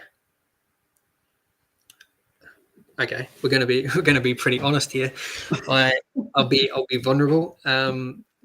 We come off the back of the pack, and the crowd, the spectators and stuff are along the straight, and there's I know a lot of people that I have met along the way and all the rest, and there's a couple people that drive in the same team as us in a junior category, and I got a really good start, and then the first lap coming around, they were like cheering and like saying like, keep pushing, and then so every single lap I probably should be paying attention to where I'm going, but I seem to know where everyone is around the circuit. But yeah, so I got halfway through the race, and I was like, man, people are really got my back. Like and I don't usually think this stuff, but I was like, and I was just getting super charged up and just trying to push, and I literally like screamed in my helmet. At one point, I like screamed. I was like, we're flying. So I was ducking and trying to give it everything I had, but it's mostly just making sure that every single centimeter that you do is perfect as you can do. But still, it's so difficult because you're trying to maximize the braking. You're trying to maximize what the tire can give you. Because if you go a little bit past that, then it slides and you've just lost a tenth and a half. And now you need to make up that tenth and a half by not pushing over the limit. And it's all of these equations of all of these things. So to push the limit for 15 minutes whilst throwing 30 other people into the mix. And, like passing, for example, I end up, kind of doing quite a lot of work with drivers in being, I guess, confident enough to pass, where you need to some degree, you need to have already made the pass in your head before you get there, because if you wait to get to the back bar, well, you've lost your momentum. So you need to be able to have it sorted before you get there, so you can maximize your momentum to allow that to become the pass. If you know what I mean. Yeah. So it keeps the flow going rather than stop start. Like you can't get to a back bar, sit there for a lap, get confident and go, okay, I think here. By that time you've lost 40 meters. Yeah. Over a duration of a race. So it's just, I guess, all of these things, some I'm aware of, some that I'm not aware of. But they're just there's a whole bunch of, I guess, conscious and subconscious calculations happening, as well as making sure that every single time I hit an apex, it's as best as I can do it to maximize the momentum, the tenths of thousandths of seconds, my exit speed to then take care of the entry speed for another to create a pass. I guess one thing I've noticed I do is I always, if I'm coming through a pack or something like this, I'm always looking at where the leader is. Because if you work on the person in front of you as a gauge, I feel like quite often you're not going to go any far past that gauge. Whereas if you're going, okay, this is where the goalposts are, or you're always aiming for that goalpost. The goalpost doesn't change. So it's that I guess mindset and that mental drive that sees you. I'm sure every driver does it when they go out and they're testing or practicing or whatever it may be. They're coming out of a corner. Someone 100 meters up the road is going into another corner, and as they cross like this, they see that, okay, I actually gained 2 cart lengths on them, or he's pulling away from me, or something like this. We all do it. We might not realize that we do it, but we all do these things to some degree. So I'm just trying to maximize every single millimeter of the circuit and every single bit of the car and myself that I have while the vase is down. So I'm actually doing these ones across the lines. Very interesting. Very interesting. I have had this. Sometimes I've asked a lot of people about myths around around karting and motorsport. But I sometimes I already have a myth, and then we try to talk about it. But in this case, it was more if you think that there are any myths around I do think that karting. Yeah. Well, yeah, like we said about before, the O-ring chain and the normal chain, or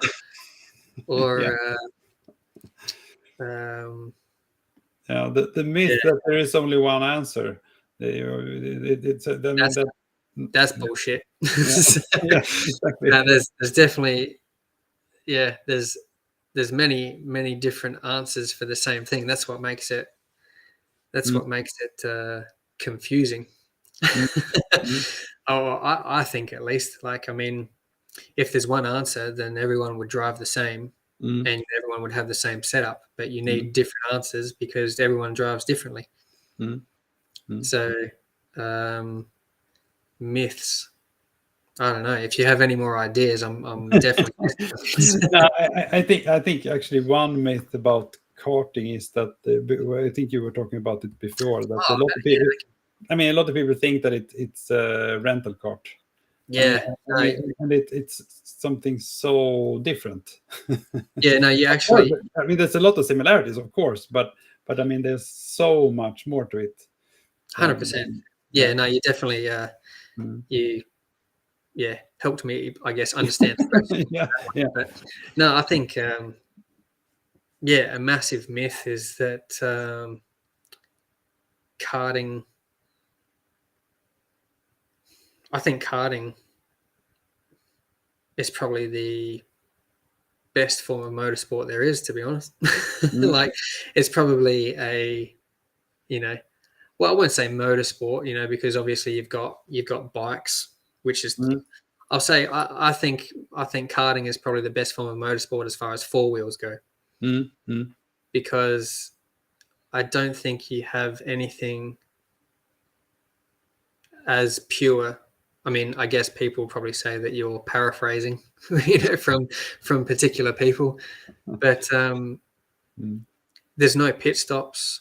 There's no, there's none of this stop-start stuff throughout a race or anything like that. It's purely, you can try to conserve a tire as much as you like, but every heat race is still a sprint race. Like you still need to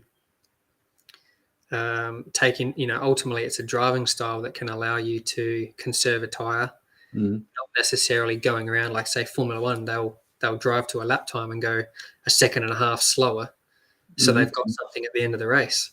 Well, if you do that in karting, you get your ass kicked. Absolutely.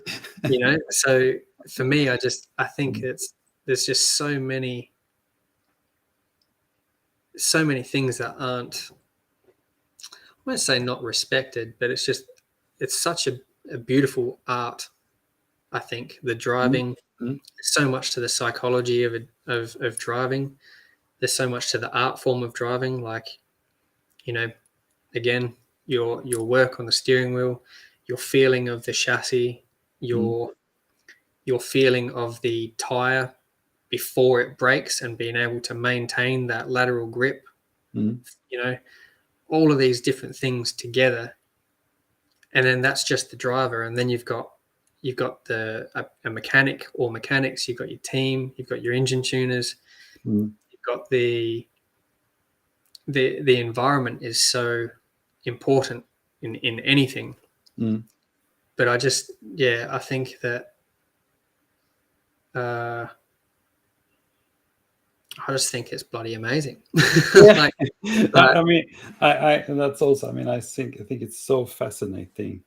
It has so many aspects of karting. So it's it is. There's so much to it, and I guess you can say it in with every sport. Like when I do coaching, I work with some kids that have done skiing like mm, competitively, which is mm, a really strong mindset.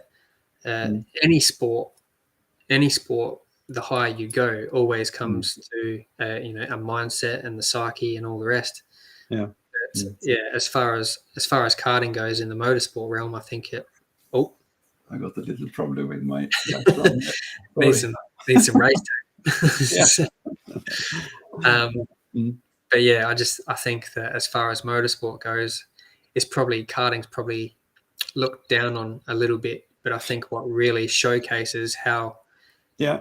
how much there is to karting is when you get a Formula One driver or a Formula 3 or Mm, GT or V8 supercar driver come back in and race karting for an mm, event, mm.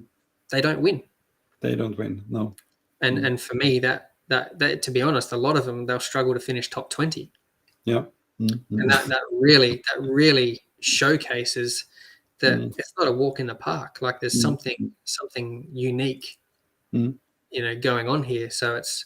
And sometimes it can take a long time for I guess professional race car drivers mm, to be in a karting seat and get to the top mm, consistently. Like so that means that there's something unique and special to a karting driver that does mm, the art form well. mm.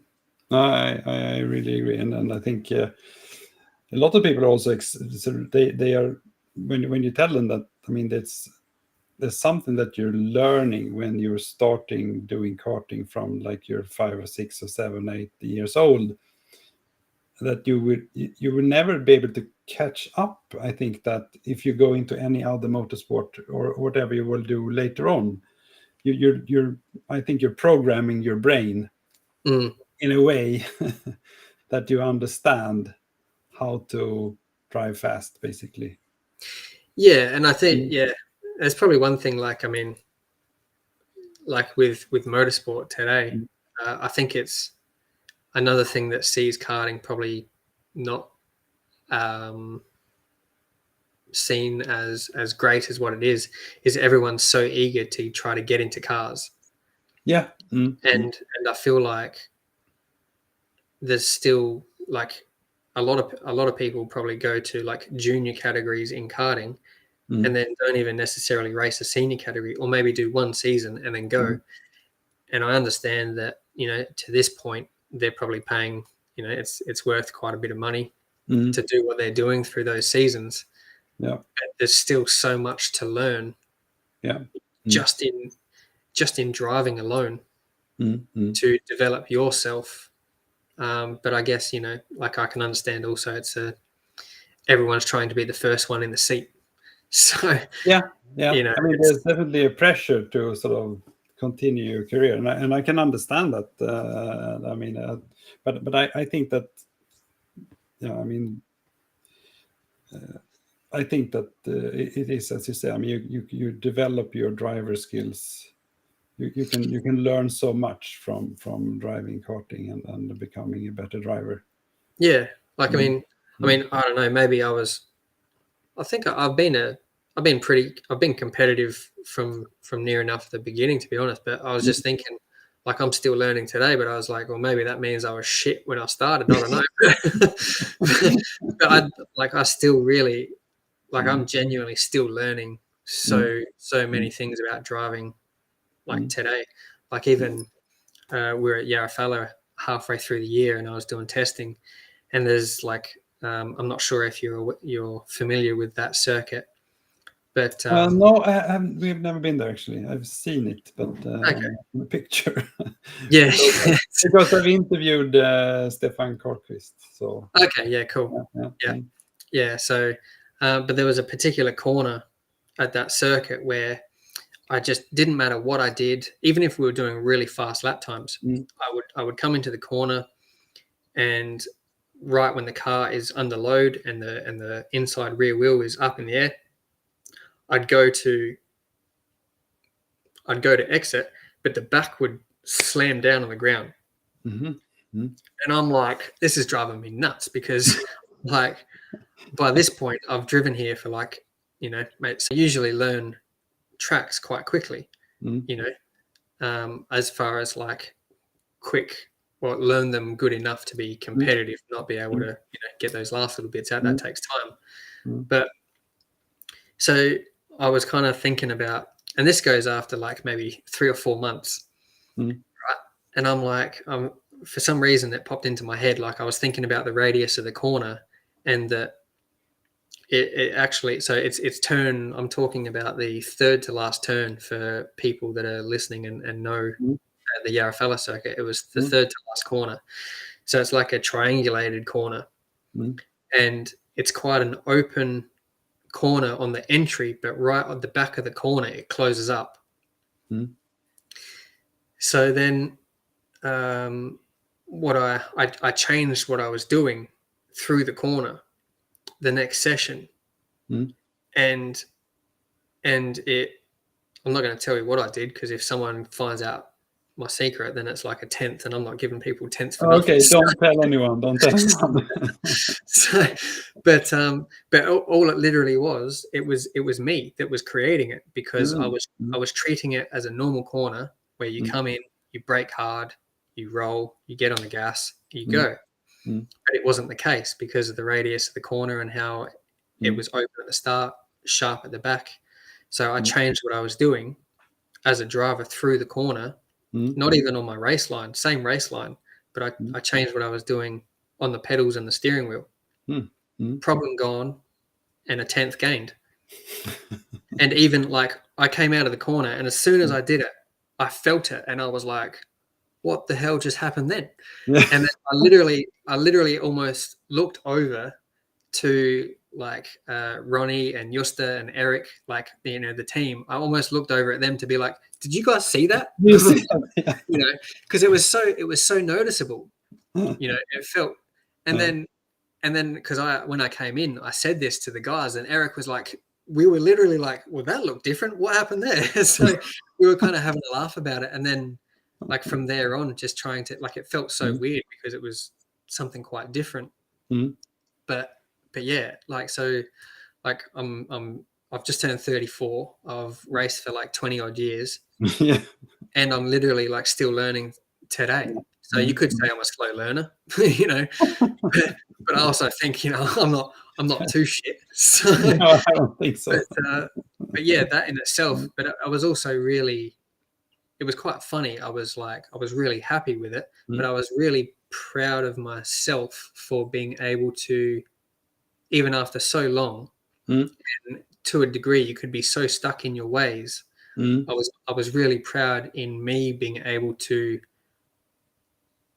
I pride myself on being a good driver, adapting well to tracks and packages and whatever it may be.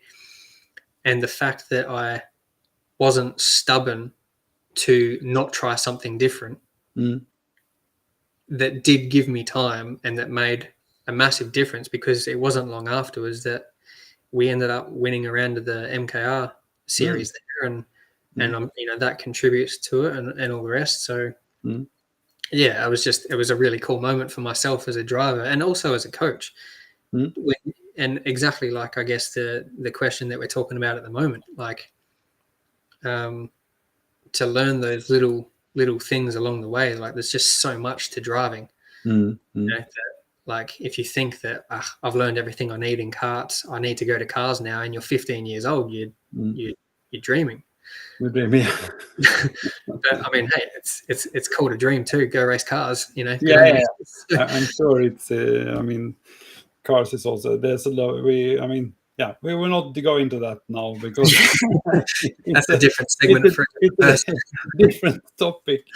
Yeah. But because I also think that it's. I actually had interviewed a number of sort of, what should I say, maybe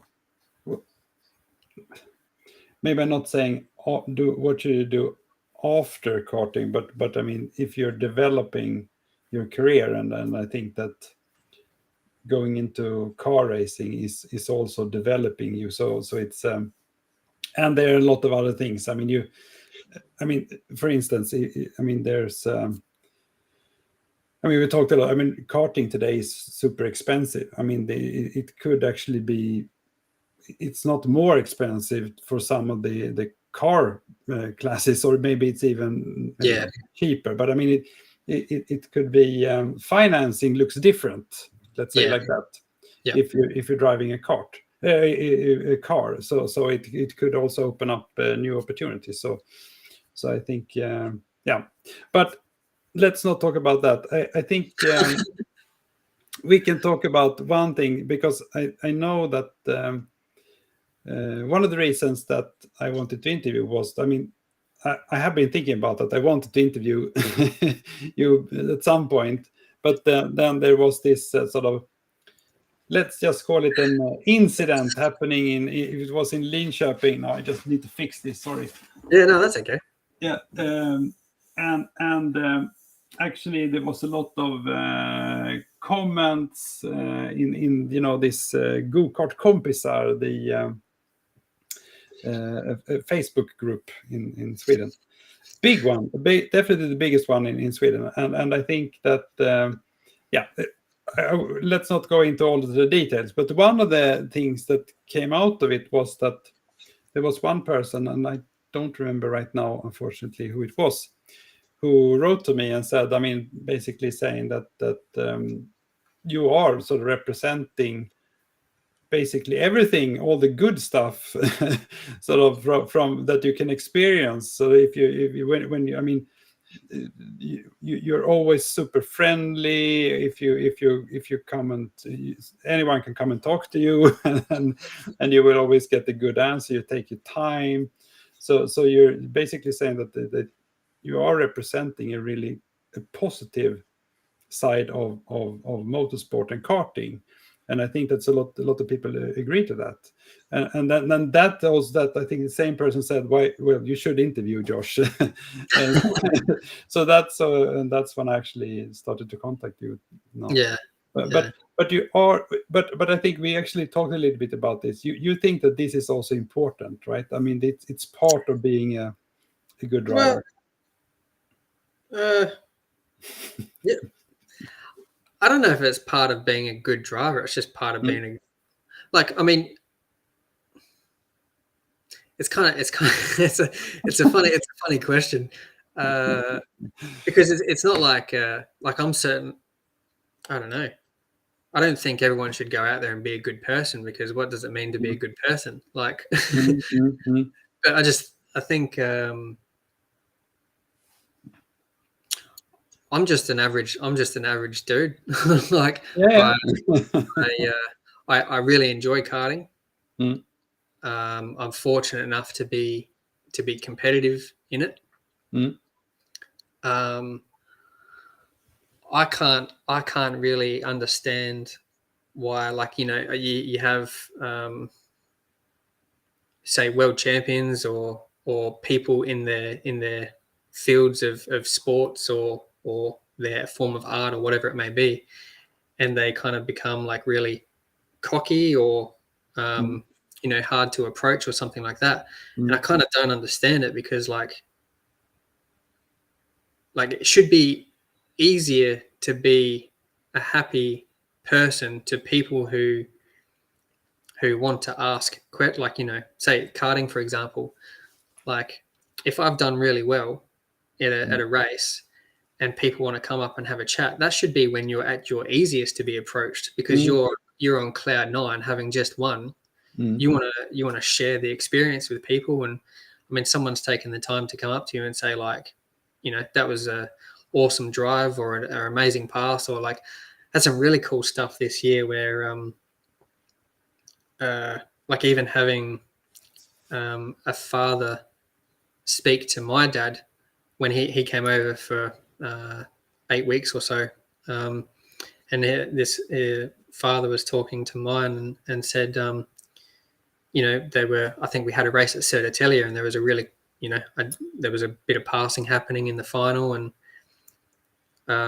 everyone was kind of watching the race, and this father's son was like, hanging on the fence and like cheering for me, which is like awesome. And then so we went to Swedish Championship, and the son said to his father, "Oh, like, Josh is here. Like, Josh is like, man, that shit warms my heart. I love that." So like to not, so then for me, I'm like, I could probably put myself in that kid's shoes when I was that age and go, man, if I just watched someone that I thought did an amazing job, and like what, girls and boys are like when they're 6, 12, whatever it may be, they don't know why they like someone or why they enjoy doing something. They just do it because they do it, or they enjoy it because they do. And so I thought, I'm going to go up to this little dude and give him a high five and have a bit of a chat, because I was like, I would have been absolutely chuffed if that was me when I was 10 years old, and the dude that I've just watched pass, 20 carts took, So I don't know. It's not. I don't really. I don't try. I think if you try to be a good person, then you're full of shit. So you should just do what you are. Like, like you shouldn't fake it. No, of course not. But I think to some extent you become a bit of a role model for the younger drivers if you're an experienced driver, and then maybe you should think a little bit about that sometimes. Yeah, because it really means a lot to the younger drivers to have that little bit 1 minute conversation. Exactly, and that's what I think.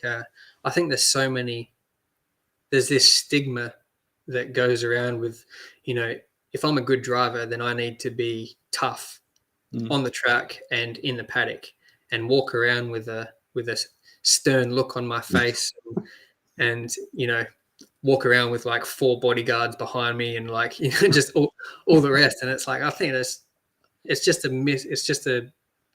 missed opportunity to really appreciate you being good at something and being able to share it with people that want to learn. Like I think if you can help people get better at something or learn more at something that's going to help someone, why the hell wouldn't you? Because I know if I was in the position that wanted to learn, I would love to be able to approach someone and ask a question and get an answer that was thought of, and like I kind of, I mean, we're all the same being.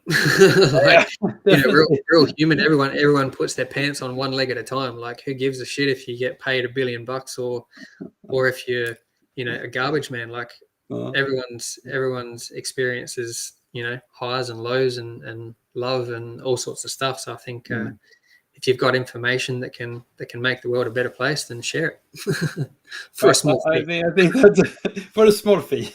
Of course, yeah. Mr. La Bomba Racing said that the sound was there was some problem with the sound. I see that you're listening through YouTube. I hope that because I don't hear anything, I don't see any problems here. But, no, well, my end, like listening to you is very clear, and maybe it's with YouTube, but hopefully. Okay, let's. It's probably just my English. I hope not. Okay. So, what this one I don't know. You just let it sort of come to you and see what happens then, or what do you have any plans? Are you going to stay in Sweden next year, or are you traveling to Australia, or what's? Yeah, no, I'm planning to stay here. Hopefully, hopefully racing. Not sure, to be honest. Like, I have. I mean, hopefully I get the opportunity to drive. Met a lot of amazing people, and especially like with the opportunity to drive this year with Ronnie and Catherine, and and like Josta and Mickey and Eric Tegnelius has been massive this year, and the support and the friendship's been amazing with them. I really like. We caught up and had dinner and played some 8-ball in an 8-ball lounge the other day, which was awesome. You know what 8-ball is? No. Like pool, billiards. Oh, okay. Yeah. So I just really enjoy. Just met a lot of good people this year, and really appreciated that. I go to with a junior here that actually goes up into seniors next year. I do some consistent coaching with. I'll go to Garda with him actually next weekend, I think, and we'll go for a week, and he'll be driving the Formula K product, and I'll be doing some coaching with him, and I'll see if I can bring my helmet and maybe score a cheeky drive, get a session in, and hoping to try to organise, a test day for myself or something with the team to gather some more experience and maybe get an awesome opportunity. See what happens. Another fortunate accident, synchronicity. Yeah, exactly. But yeah, I would love to know my plans for next year, but there's no secrets there. I'm waiting to find out myself, to be honest. So but hopefully I get the opportunity to drive I definitely feel like I have my biggest win to come still. So you think that Sweden is okay then? You think it's besides how short the bloody summer is? Yeah, because you mentioned that it's actually. I thought of this. So I was trying to explain it to someone the other day, but I couldn't remember what I got told. But something that made me laugh this year was someone said, "Oh yeah, summer is the best day of the year," and like the Swedish summer is the best day of the year. And I laughed because I understood it, but also I was a bit hurt by it because I was like, man, you don't think you come to Sweden and you're going to get all this rain and stuff. And I was like, so I'd hope for a little bit of a longer season of sunshine, but the autumn is definitely here. And even this year, we would have practice on Friday and it would be dry. And you sleep in the van and you wake up in the morning and everything's wet and it's still raining and you're just like, all right, well, or even, you do your practices in the dry and then qualifying would be in the wet and you're just, wouldn't mind a little more sunshine.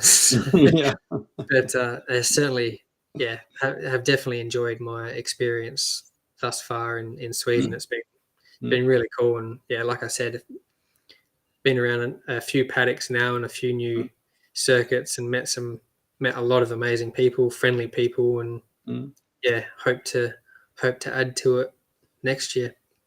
I hope so. Looking forward to meeting you. We are actually getting to the end of the interview. I have one slide, and that was actually in Swedish, so you probably didn't understand what I wrote on that one, but okay. I can explain to you. And we didn't talk about it, but when I started this year, and this was something that when I made a promise to myself that this year I wanted to try to avoid seeing any track girls or grid girls on the competition, because I think that's not something that I just don't think that it. I mean, Formula One removed grid girls many years ago, actually, but I still see them, and I think that it's so wrong to have these, because especially if you're a female driver and you have these sort of girls walking around with very little clothes on and just doing nothing there, basically, just so I said I want to get rid of them, and I don't think that I have been successful, but actually I was happy that at the Swedish Championship this year in Kalmar, they didn't have any, so I was super happy, and I think that they still did it was a really good competition. So So I just think that I also said that if you have grid boys 50-50, that could be a way if you really want to, but I just think it's so silly. So I was actually happy that I've seen them at one competition this year, and but I will not say which one. But Was it in Sweden? yes. Okay. I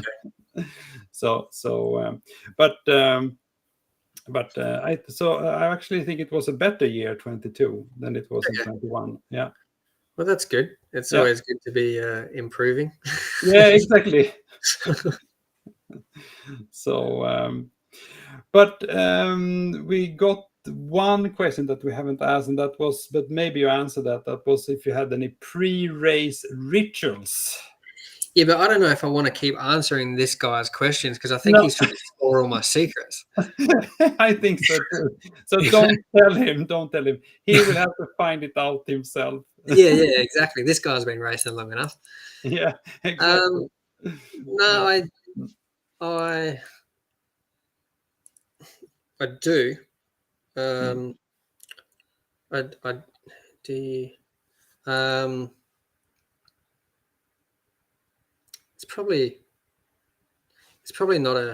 not what I would imagine a standard process would be. But maybe it's my.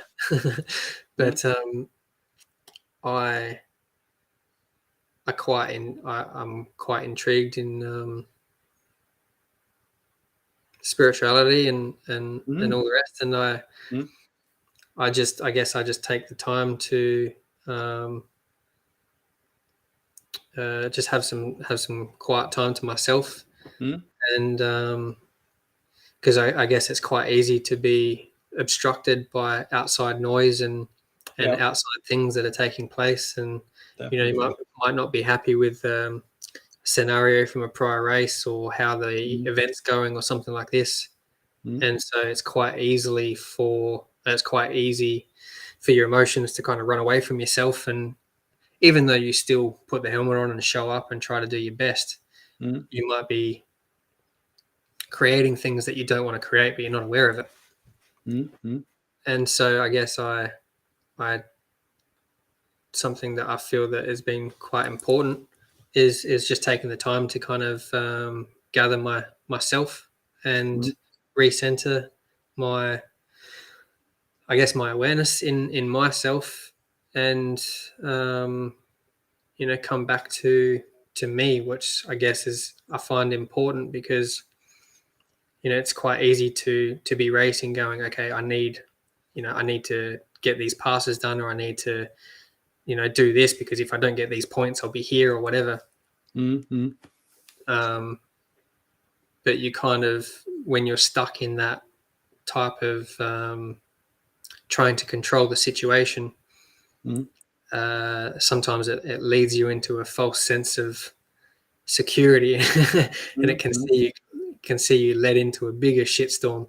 So I just kind of I really appreciate taking the time for myself and gather my thoughts and all the rest, and work on what I want to do, which is go out there and have give my best, and the product be working well, and everything.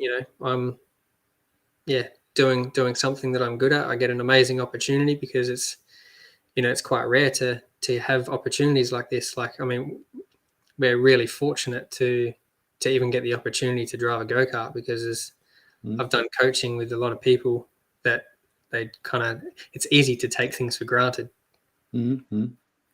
And so reminding the person that you're working with, or even reminding yourself, that it's like so many people that haven't even driven a rental cart, and they're finally, they get to go to the rental cart track with their mates, and it's like, I'm not sure, a lot of people don't enjoy rental karting that race karts, but I love it. I think it's brilliant. Like, if you go with the right group, it's like you're laughing for like 5 laps. You can't even see the next corner because you've got tears in your eyes.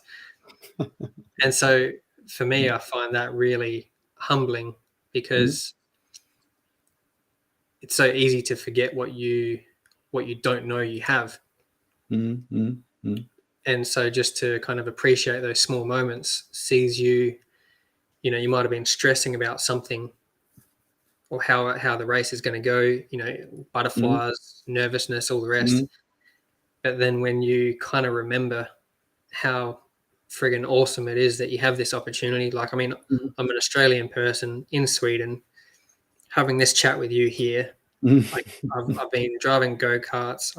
I've met some amazing people, had some insane opportunities. Like, if you asked me if I was doing this when I was 12 years old, I would have kicked you in the shin because I never thought I'd have an opportunity to drive internationally. So it's just to remember how fortunate you are to have the opportunities that you do. I think brings a lot of calmness to the situation and sees everything go as well as it can do.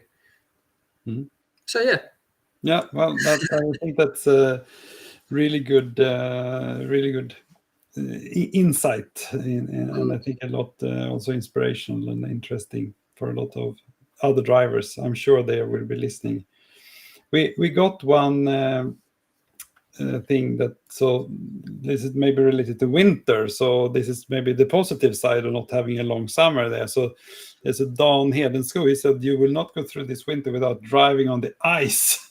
Well, that depends if he's offering a package to drive on the ice. I definitely have to experience this before I leave.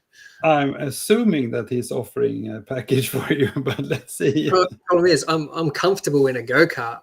If someone says drive a car on the ice, I'm like, I'm going to kill myself. I'm like, I'm much more comfortable in a go-kart on the ice. Okay, he says yes, so he will organize something for you. Happy days. Yeah, I definitely have to experience ice karting for sure, because it looks very similar to, like, we have dirt karting in Australia.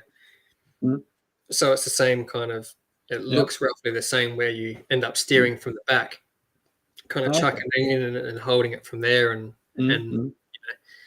so yeah, it would be great to get an opportunity with that. Yeah, well, you have to talk to Dan. You don't get much ice down south. No, we don't. So, but where you live, you will get a lot of ice. So yeah, well, when you guys when you guys had that clip-on race at the start of the year, we were hoping to do a test weekend that weekend, and we ended up getting 40 centimeters of snow. So I ended up building an igloo. Yeah, it was a bloody good igloo. Like, this year, I'm hoping to build an igloo city, and then charge like €200 a night, because it's like, it's like Picasso spec. So, okay. So yeah. No, I mean, it's very different here. I mean, normally, let's say this winter, but it could be that we could actually be driving throughout the year. But like, you get dry track, or is it? Yeah, I mean, if we're lucky, we will have sort of rain, or maybe there will be a little bit of frost. Sometimes we get a bit of snow in January. Okay. But then apart from that, you probably can drive. It could be really cold, of course, but it. Ben, you don't have any problem with getting engines up to temperature or anything like that? I think we do. Yeah, I mean, we haven't been driving too many of these. I think that's probably going to be a problem. Okay. But it's possible to do. I mean, we have been driving when it's like 5 degrees or 3 degrees or something. But I know that I did a little bit of. I had a test day at Garda with a Kart Republic team last year at the end of the year. It was like the week before Christmas, and it was so cold. I put mechanics gloves inside my race gloves, but then my hand underneath the mechanic glove, so I had extra protection on my fingers, because my fingers were burning after the sessions. It was not real keen to do that too many times. It hurt. No. But if you get some sunshine south through the winter, send me a message and we'll do some testing. Absolutely, I will call you. Happy days. Yeah. Or is there anyone there? I think that now we still have 13 people watching us live, and I think we almost were up to 30 for a while. I think it's quite amazing that there are a lot of people who wants to stay up on Monday evening and and watch this live. But I really thank you, all of you. And Yeah, definitely. is there anything you want to? Did we forget any important things? Did I forget any important things? I mean, did we forget something you think that we wanted to say or no? Well, I guess now that everyone's left, we could maybe get into the secrets. So Yeah, exactly. No, not really. I mean, I'm a pretty open book. I'm happy to ask any questions, but no, I think well, hopefully, go on. Yeah, no, I think it's been great. Thanks a lot. And you just don't push any buttons. I will just end the stream here, and then we can just have a couple of minutes after chatting. No, not a problem at all. But I really appreciate the opportunity to be able to share this experience with you, and also say a massive thank you to just everyone for my experience here and the people that I've met. And like you said, the was it Go-Kart Composite page? On Facebook? Gokart Composite, yeah, exactly. Go-Kart Composite. Okay, yeah. There was some controversial. It's Go-Kart Buddies, basically. Go-Kart Buddies. Okay, cool. Yeah, so no, it's just a really awesome response on there a couple of weeks ago, and a lot of people saying a lot of beautiful things, and yeah, really appreciate it. And hopefully get to see a lot of familiar faces next year. I'm sure. Thanks a lot, Josh, and thanks everyone for asking questions and watching. So maybe I can say that probably the next interview will be with Annie Seel, which is a female driver.